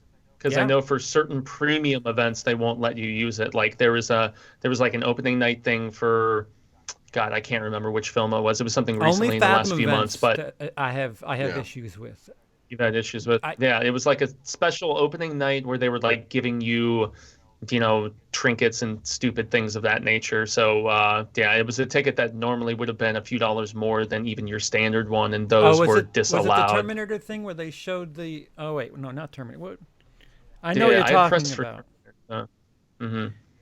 There's like certain opening night special events where they give you, little goodies and like things of Star that Wars, nature. I'm missing that this year because last year I think it was Toy Story 4 because it was coming out the same night as Child's Play, and Cecil and I used our A-list for Child's Play instead. They did the ones before it that you could watch and watch it in an hour early or something like that. Yeah, they're doing that with Star Wars again too, kind of. Yeah, that's why I'm going to pull a Lindsey and just see Rise of Skywalker on a regular screen that first night, and I just didn't want to tie up one of my reservations that long. And I didn't even know that was a thing. It is. Okay, Yeah. that's It hurts. a weird. Yeah, that's it hurts, weird. but I'm not. I don't, I'm almost there at this point. Yeah. It feels like the kind of thing that they should iron out and shouldn't be a thing eventually, but it's been over a year. That's a lot of time to iron something like how that often out. are they going to put tickets months in advance? Like, it's not like. That's also true too. Yeah, it's That's really actually, only the first big really Disney properties, comic book stuff, all of that. So. I guess it is kind of the only big. I mean, maybe Endgame. I guess Yeah, Endgame. probably. But I'm telling you, like I'm dead in the middle for the first showing. Opening night. Nice. I'm okay. Like I'll. Is it like IMAX 3D? or 3D or anything like that? 3D, nice. So I've literally lost where we were and what the hell we were talking about. Well, I mean, we covered the predominance of Mandalorian. I mean, we didn't go all the way through episode 3, but we segued into just the streaming wars and all the craziness that's approaching. And I mean, there's going to be at least almost a dozen of them as of next year, and when we start this new decade of film wars and television wars and all the different viewing trends that we have now. Hold that thought. We have a super chat. $10 from Tony Movie. Oh, nice. D9 Mendez. Thank you. Thank you very much. What are your guys' thoughts on Kevin Feige taking over everything at Marvel Studio? For me, this is bad news because he's been canceling all of the Marvel shows, and I'm angry that he canceled Ghost Rider. It's not even Marvel Studios. He's taking over all of Marvel, not just the television / film branch. Like we're talking the comic side as well. So he's Stan Lee now, essentially. More or less. Yeah. Oh God, is he going to start having his own cameos and everything? Kevin Feige cameo. Well, and I would imagine that's why. Remember, they announced Feige was going to be doing a Star Wars movie, and there was a report in the past week since we did the last show business that. Yeah, don't expect that Star Wars produced Kevin Feige movie anytime soon. And I'm like, well, duh, with all the responsibility on his plate now at this point. So yeah. I have a feeling a lot of those Marvel shows got canceled because Disney knew for a while that they were going to be doing a Disney Plus, and they didn't want to invest too heavily into a thing that they knew eventually they were going to axe off and.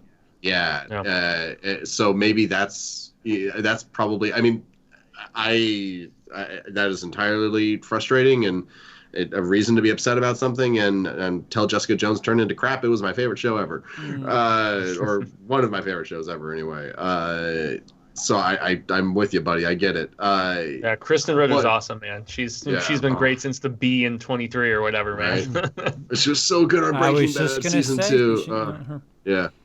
Yeah, since I don't watch Breaking Bad, I'm one of those guys. Breaking Bad or Game of Thrones. Breaking Bad only gets better. Or Mad Men or The Sopranos. I mean, there's so many shows I get tons of crap about having not watched. So. All right, so. But you have time to review every episode of The Mandalorian. Well, of course I do. Okay. Yeah. So wait. I see how it is.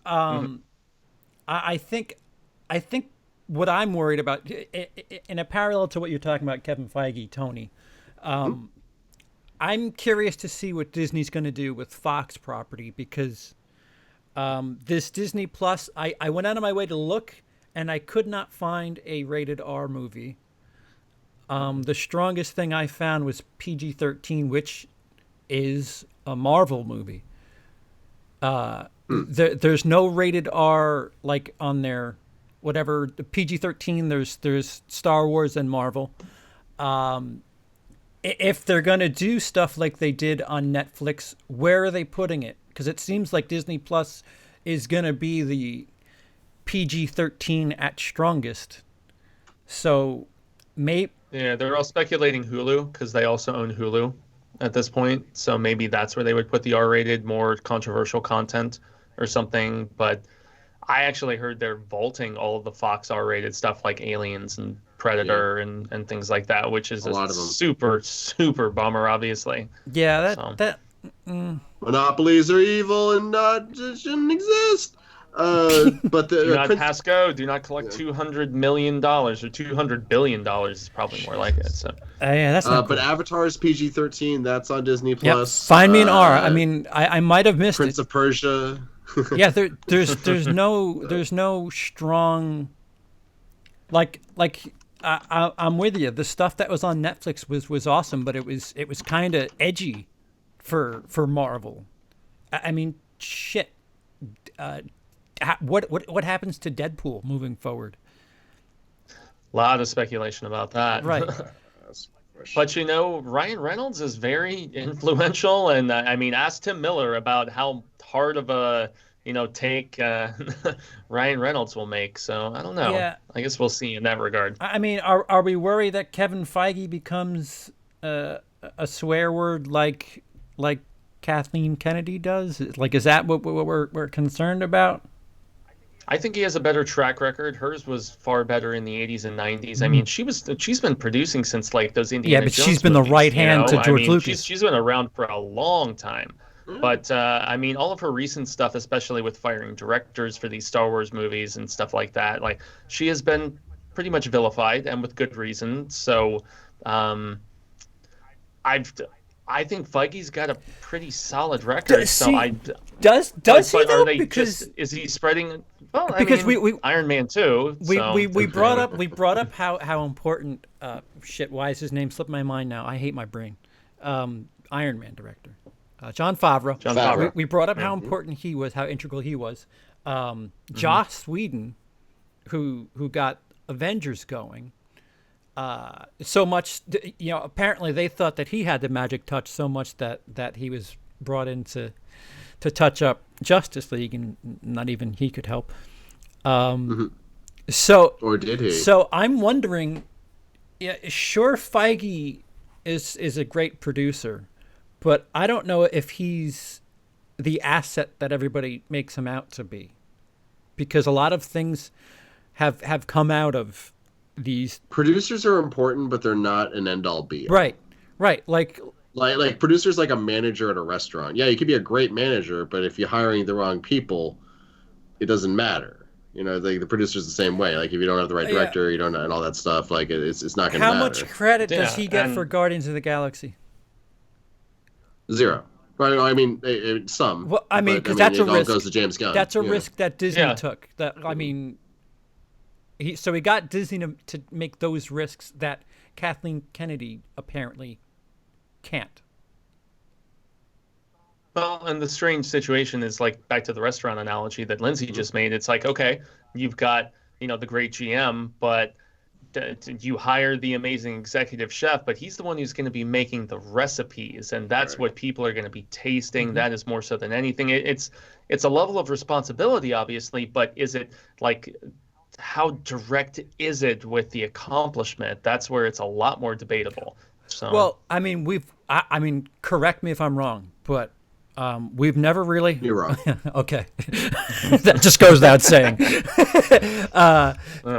We've never really had public news of directors getting fired on these Marvel projects, but when it comes to Star Wars. Hold on, go ahead. What's his face? Oh, because of Twitter. No, Edgar Wright. Oh. Well, I mean, didn't he leave the project over creative differences? I can't recall specifically. It was a little different, but Edgar Wright. Is that and I think the Trank situation, I think the Lord Miller situation, I think that those are a little bit different. The Garrett situation, and so the Garrett situation. I mean, Star Wars has had a rougher time than Marvel. I mean, much more so, and that's where people credit Feige for steadying the ship and just being that calming, overseeing presence, and picking the right people. Is it picking the right people, or is it convincing Disney to just trust this?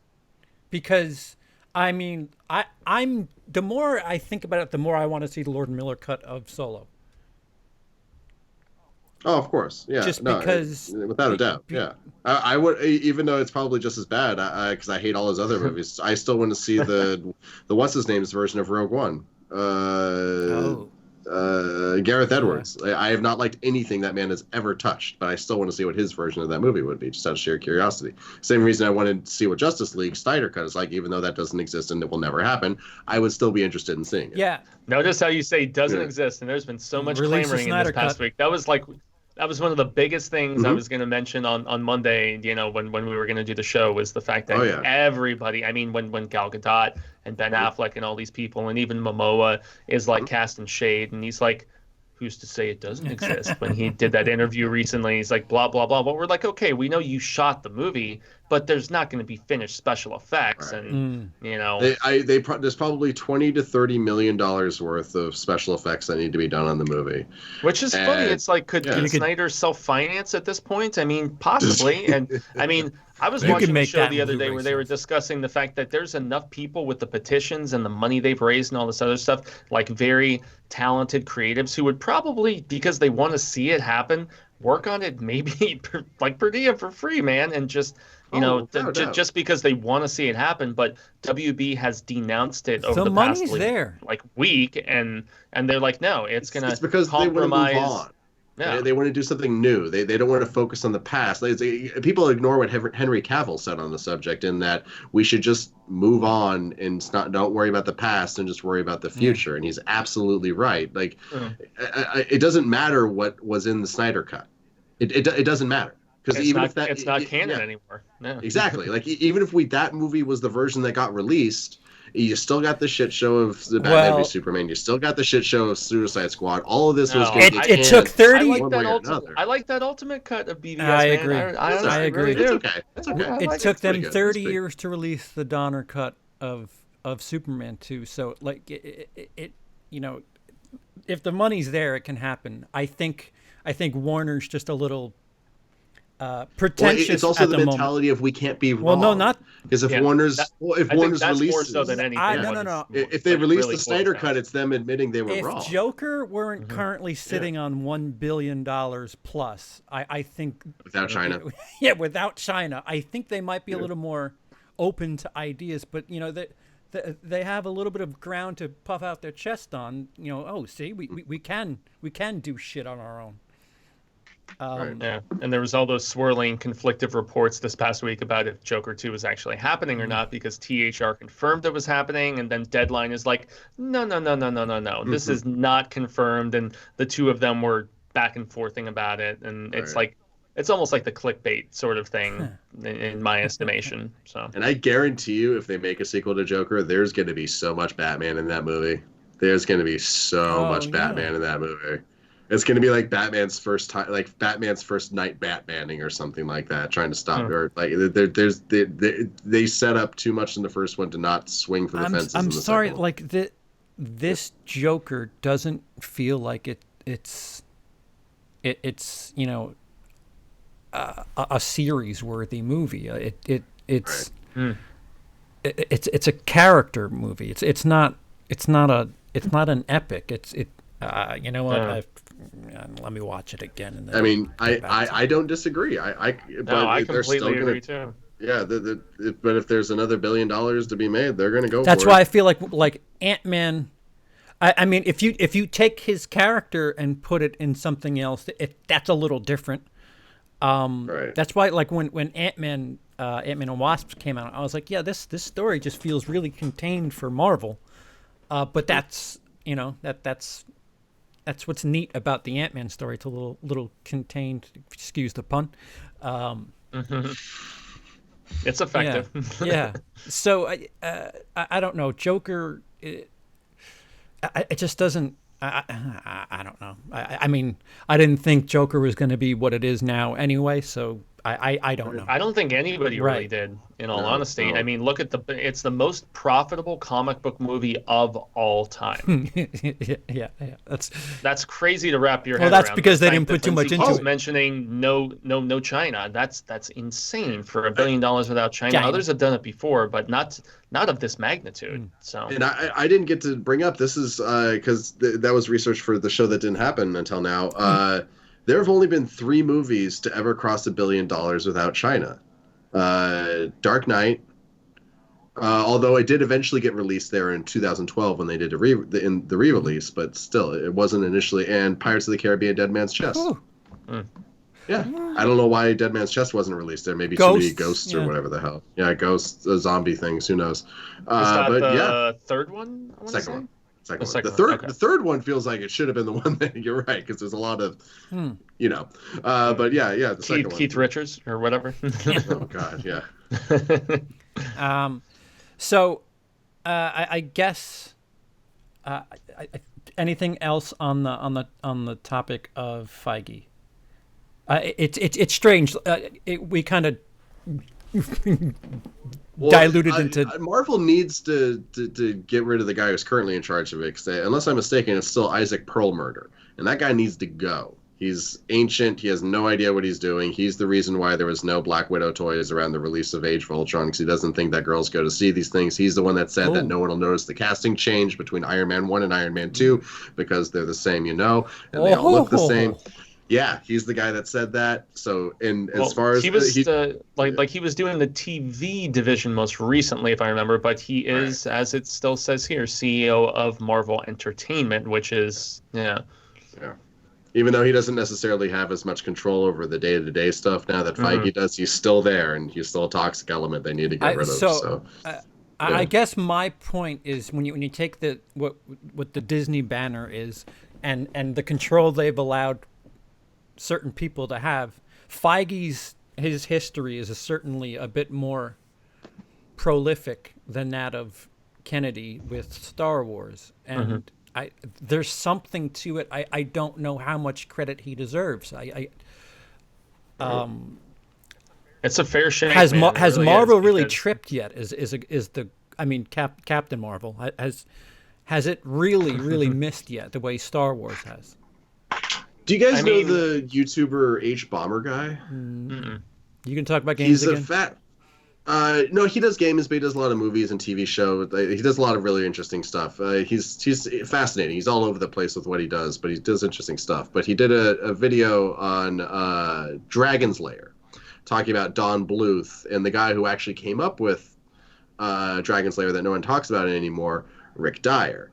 But no one talks about Rick Dyer because he's not the sexy name that was attached to Dragon's Lair. It was Don Bluth, because everyone knew who Don Bluth was because he had just come off of Secret and Nim. He did all his work with Disney and all that stuff. So when you're trying to sell this thing like Dragon's Lair, which is this whole new weird concept of a video game and what video games can be, whose name do you go with? The guy that no one's ever heard of before, or the guy who did work with Disney, broke off at Disney and sold off his house and made this awesome movie Secret and Nim? And so history doesn't remember Rick Dyer, even though Rick Dyer's the guy to really thank for it. They remember Don Bluth. So does people actually remember who's responsible for the Marvel being like this big hoopable wall, or is it just Kevin Feige that's going to get all the you know what I mean? Well, and there's a similar dialogue in the Ford v Ferrari film, and the fact that everybody thinks about Shelby, and then what's his name? Bale's character is this Ken Miles dude who was the one who actually raced and got overshadowed by I don't know other drivers Carroll and so on. Didn't Carroll Shelby I don't know much. I know I don't know anything about either of them. I know a little. I was going to ask, have either of you guys seen the film? No. I need to see it. Okay. Yeah, it's good. It's good, not great. And then the fact that it's in the Oscar, I mean, from a directorial standpoint and from acting standpoint, it'll probably get a Best Picture nom, but it's definitely not the Best Picture of the year. But yeah, I mean, all too often doesn't that happen within history? The fact that the innovators, get just like stepped over by those who have the means to actually almost take those ideas and either improve upon them or just steal them outright, and then they have the means, the funds, whatever to present them to the world in a larger fashion. Right. So, you guys remember fidget spinners? Yeah. What about them? Yeah. Well, around the time the fidget spinners came out, there was the fidget cube that had like all these different things on it you could do to like distract yourself, but spinners took off because they were cooler and you could sell them better than the cube. Are you Big Mac Whoppering us right now? Is that what you're trying to do? No, I'm just saying, it's. I guess it goes back to sometimes it's better to be second than it is to be first. It's about whose name can sell. I don't know. I'm getting off topic. I'm hungry. I'm getting off topic. I'm sorry. Yeah, I was about to say, because there was Big Kings and there's the Big Carl currently and all this other stuff. So I mean, come on. Yeah, I think Feige's his history. I don't think he's responsible for stuff that people are complaining about. So I mean, again, to keep using the comparison, I think he deserves a little more slack than somebody like Kathleen Kennedy does, because there's stuff where it's kind of public that there's stuff going on behind the scenes that's getting out with Star Wars and not so much with Marvel. And I think them getting rid of the show, as Lindsey brought it up, they're protecting their assets. They don't want to, they want they want to do their stuff in house. They're going to figure it out. We just talked for an hour about how Star Wars looks bright as far as Disney Plus is concerned. They're going to figure it out for Marvel.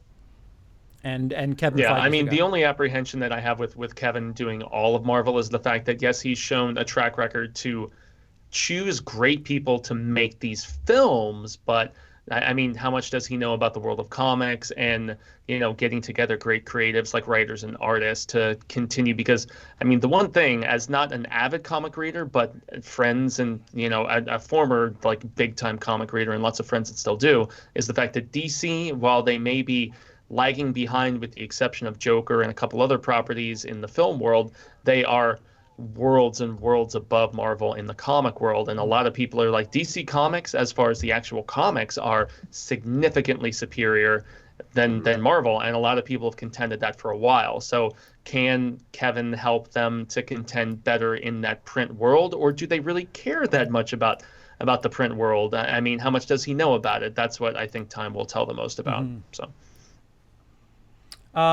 interesting. One topic that came up last, before we hit a bit of a news skip with us going 11 days between episodes.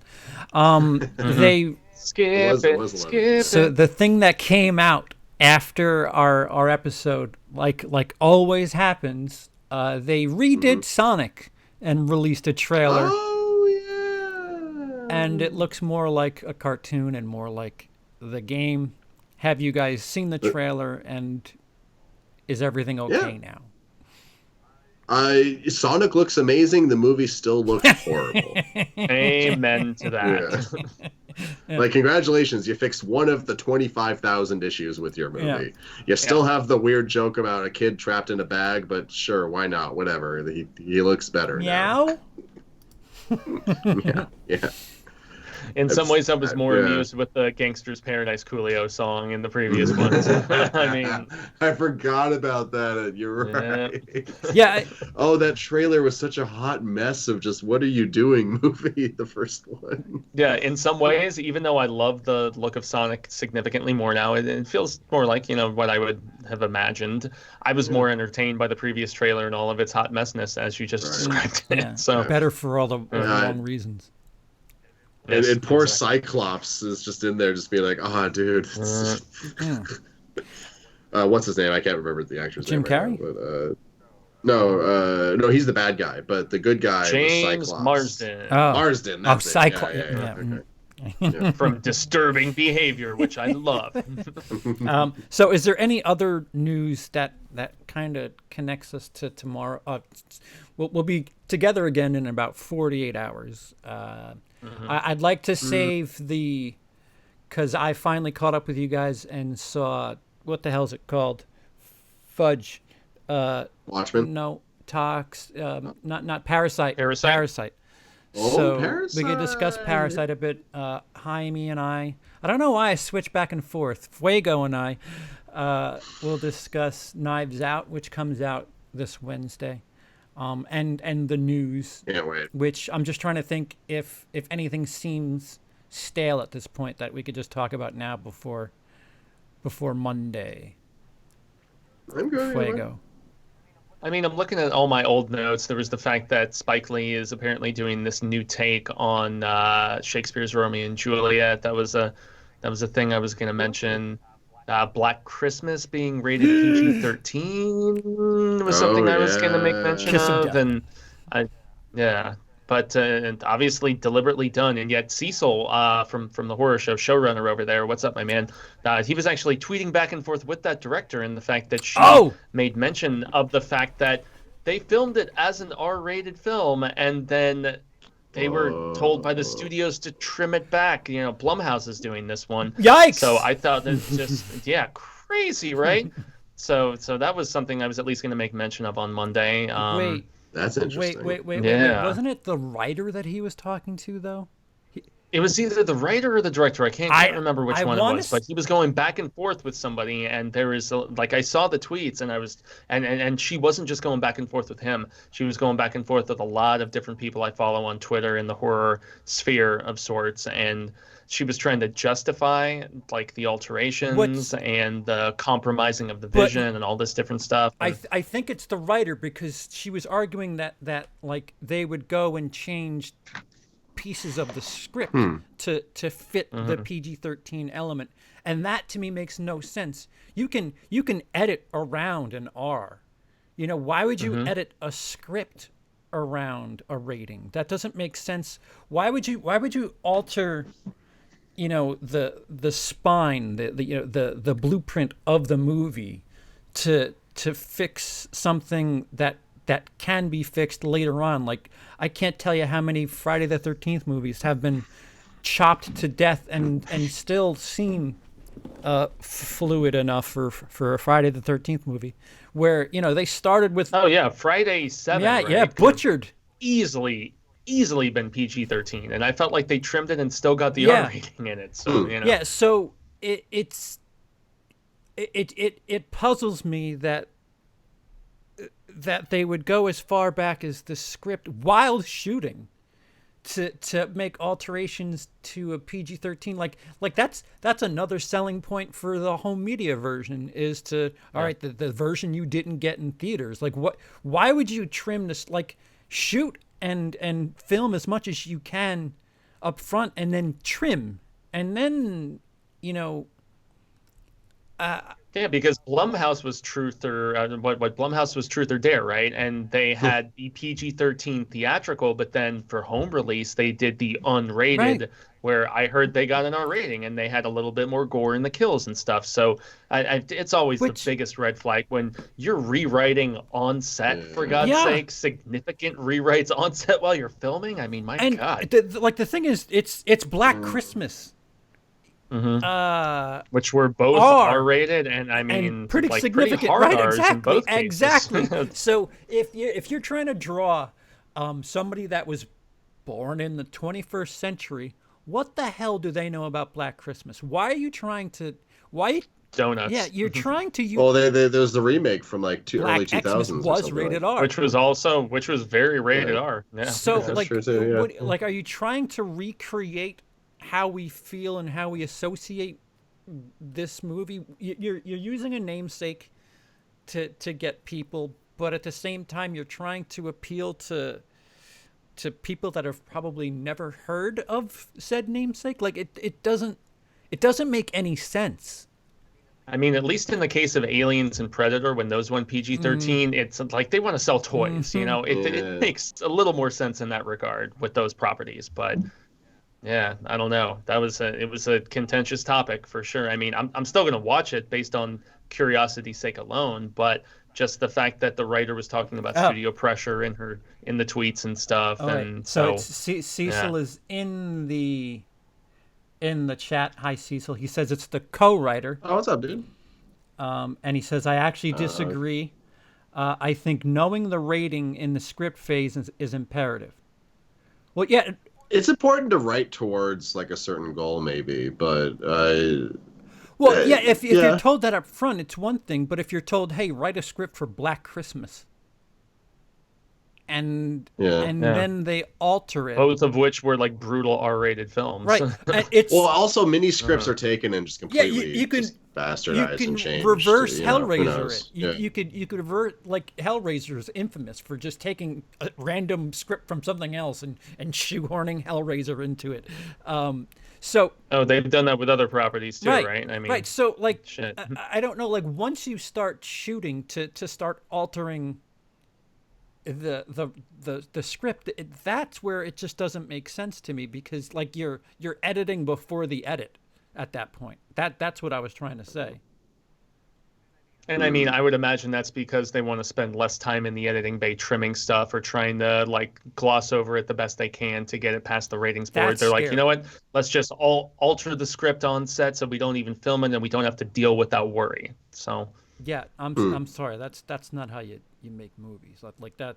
That's crazy. But it's a major compromise of an artistic vision, you know. And if I remember correctly, that's what Cecil was kind of saying to this co-writer was. So, yeah, no, I can really see it kind of go either way, because especially like Cecil said, like it helps you kind of design the kills in your head as you're writing it, but it also, you know, like, yeah, we all want to write our dream script. You know, the dream horror movie is, you know, always a little leaning towards adult, but also if you're just trying to stay under budget and, you know, and stuff like that, maybe.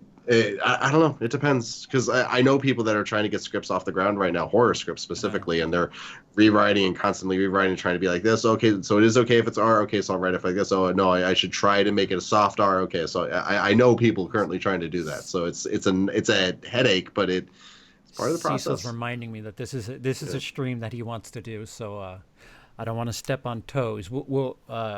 Oh, we're stepping. I got my stepping shoes on, and we're stepping. Yeah, so Cecil has an idea, which will probably be streamed on the Horror Show channel, about PG versus R. Yeah. So, and I mean, sometimes it works very well. I mean, look at A Quiet Place, and there's lots of really quality instances. Yeah, exactly. You know, it just depends if, really, for my money, if you go into it with that intention. And honestly, there's a lot of instances where we will not know what the initial intention was. We see the finished product. We don't hear a lot of behind-the-scenes chatter, initial intention, what the first script looked like before rewrites, whatever. What was It Follows? Yeah. It Follows was R-rated. Oh, that's an R. That's got to be R. Yeah. There was so much nudity, remember, with like the naked people and stuff. And yeah, you saw dong. It was from a distance, but there was roof dong. You had some roof dong. Old man dong.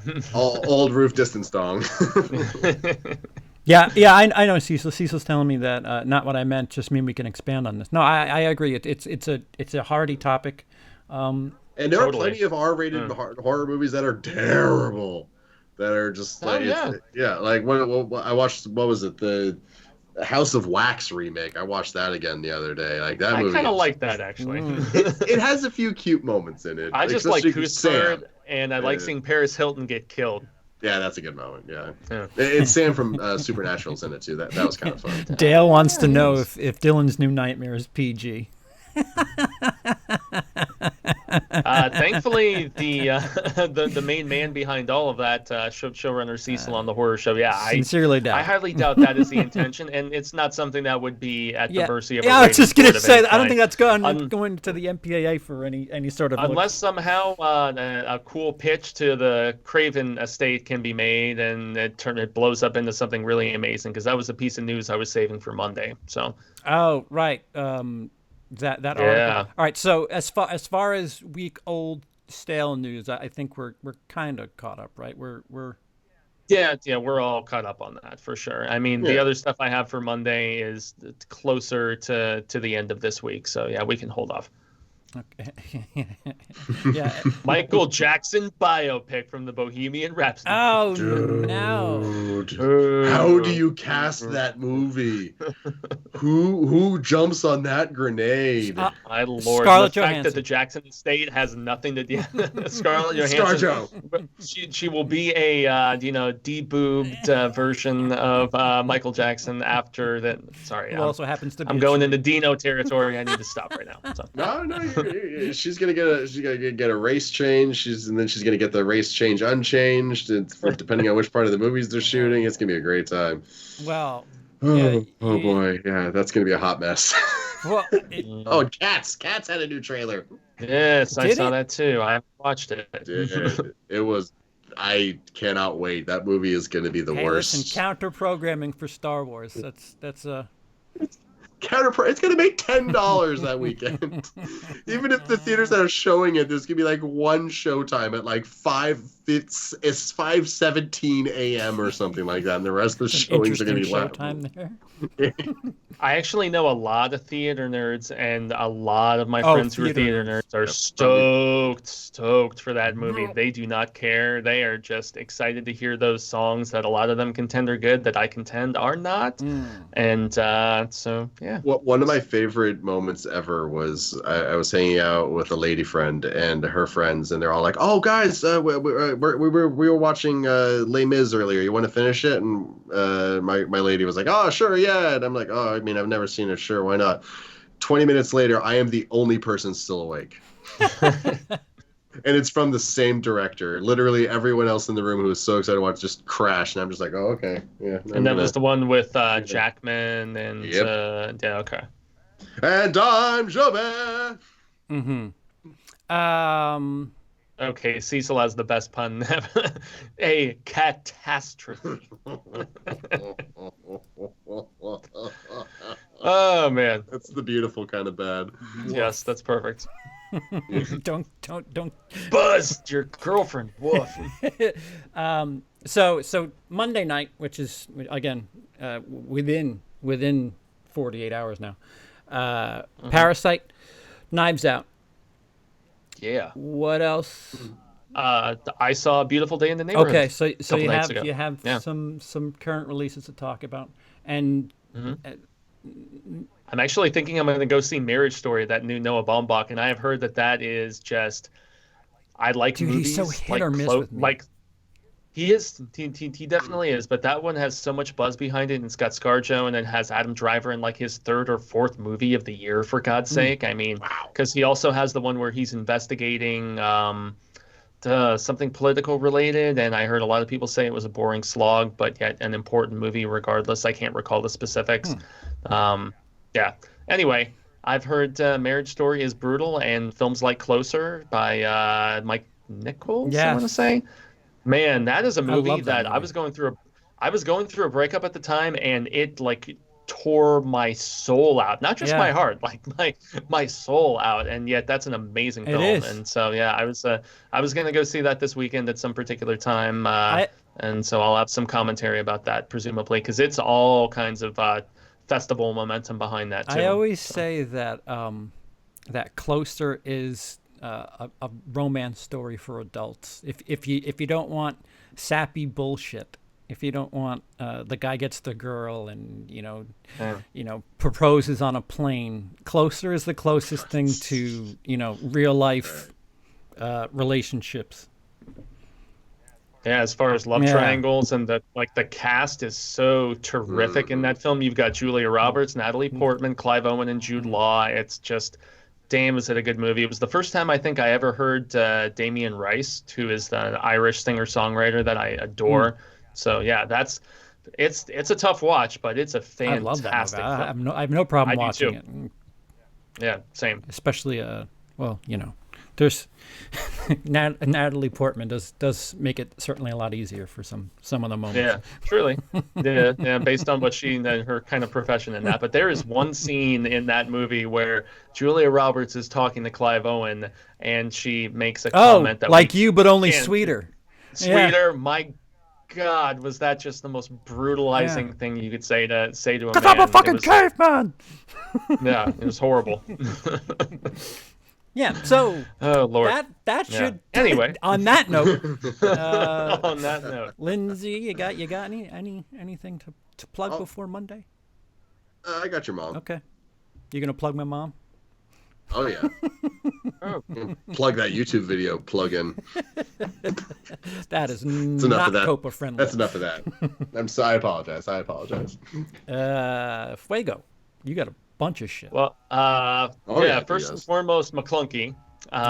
Secondly, I've been doing reviews of each of the Mandalorian episodes. It's funny, Ben Grimm signed on, and he was like, how is 10 minutes a rapid review? And I'm just like, yeah, I know. But when most of my reviews are like, about double that, that's me trying to speed through something in discussion. Don't apologize for being long. You actually have things to say. That's what she said, I mean, it's okay. It's okay. But no, I've also done reviews this past week for A Beautiful Day in the Neighborhood, which is the Tom Hanks turn as none other than Fred Rogers himself. A few days before that, I did Knives Out because I got the chance to see an early screening of that, which was dope. And I'm probably going to break down and see Frozen 2. The embargo's lifted on Knives Out? Yeah. On Knives Out? Yeah. Oh, yeah. Yeah. Actually, the morning after I was at that early press/fan screening, all the reviews from Stuckman and Johns and all those guys popped up that morning. So obviously, yeah, they were all... Yeah, it has been lifted. That shows the studio it has faith in it, and it's terrific. It's one of my favorite films of the year for sure. Indeed, I agree. It's high for me as well. Yeah. I need to see this movie yesterday so badly. It looks so good. Shit! You just and then missed also your time. I was trying to. I know it's okay. It's okay. It's okay. Trying to keep it below. Damn, I completely forgot about it till just a few minutes ago too. It's okay. And also a significant shout out for the fact that Cecil and I have continued coverage going of everything Freddy, with Dylan's New Nightmare and the campaign that he still has going on Indiegogo for the film that he has written and is going to direct. We have link down below. Yes, link down below for sure. But we've been doing comic book coverage, comprehensive comic book coverage of all of the Freddy comics from Avatar Press, from Wildstorm, which is a DC subsidiary. We've got reviews of anything Freddy as far as the films go. Freddy versus Jason, all of the singular films, as well as the remake is what we're filming this weekend. And we're also going to do some of the Freddy featured Freddy's Nightmares TV show episodes too. So that's something we have this upcoming weekend. And then tomorrow evening we are doing at 7 p.m. Pacific Standard a full-length commentary for the original Phantasm film, which is one of my favorite series ever. Mm-hmm. Yeah. Cecil says CP about to give I Fuego. just saw. Yeah. I saw that too. I didn't mean for it to seem the way it sounded. I was intrigued because I've seen it as well, and perhaps do a Brit and Twit and get out in front of everybody else, but. Yeah, Brit and Twit. You get to see them Twit anyway. And Brit. So? Google goggle. Yeah, so there's not much for me to talk about on Monday. We're back doing this same shit in a couple of hours. I might try to watch one of the new ones, but yeah, I'm gonna try to see Frozen or something like that tomorrow. Yeah. So we should have Beautiful Day in the Neighborhood, guys. It's not terrific, but Tom Hanks' performance is Oscar worthy for sure. Okay. And like I said, I do want to get to Parasite because it is what is it ahead of? Is it ahead of Charlie's Angels yet? It's still hanging on. Just barely ahead, I think. Jojo Rabbit. Parasites is in 15th place, and Charlie's Angels is in 8th place. So Charlie's Angels is probably going to fall below Parasite. Give it another week or two. Yeah. So yeah. JoJo is still in 14th, so it's falling very slowly from 12 to 14. Well, it never really got high enough to fall. So yeah, the fact that both of those are hanging around, though, I mean, both when JoJo and Parasite are ahead of Terminator. Yeah. Come on. And Terminator's only been in for 4 weeks. Parasite's been in for 7. JoJo's been in for 6. Terminator's like a lead balloon. Yeah, although it's at what 2-something worldwide now, so I mean they're trying to make something of it, but yeah, 2 million. People don't understand. Wait, what's a 2 million? 200 million. No, 200. I know. People don't understand English. Like, yeah, this is fine. Sorry. It's just things exploding. I'm cool with it. That's a robot. That's another robot. Oh, and there's now a third robot. Yes, I did know that, Cecil, that the King of the Monsters score was Bear McCreary, who did Child's Play, and Cecil is Stealth. Wait till Friday, Cecil. There's going to be some vinyls on sale on Black Friday. I'm all but certain. Oh yeah. That's meant to happen, isn't it? Glad we all got to get a new addiction. Yeah, and Ben's saying Parasite's my top of the year. Yeah, we'll get to that. We'll talk about that a little bit more and everything that's new and coming out. So we'll have a 3-way angle covered on Monday. Oh boy! And again, in much of the show business lore, some big news will drop between now and Monday, and we'll talk about whatever that is. Okay, so we could go further on the Michael Jackson movie and whatever. Yeah, and also RoboCop getting a new director for RoboCop Returns, and the Spirit Awards were also announced, so that'll be cool. As in a sequel to the RoboCop remake or another RoboCop remake? Sequel to the original RoboCop. They're taking the same approach that they did. Although initially it was Neil Blomkamp that was attached, and apparently he had scheduling fucking conflicts. Neil Blomkamp keeps getting fucked over. We can discuss it. Yeah, I know. So we can discuss it. Yeah, Monday, yeah. though. Put circle that. Yeah. All right, so there's your teaser, everyone. Thanks for joining us on this off night. We'll see you in 48 hours. Somebody say something goodbye so it doesn't seem like it's getting cut off. So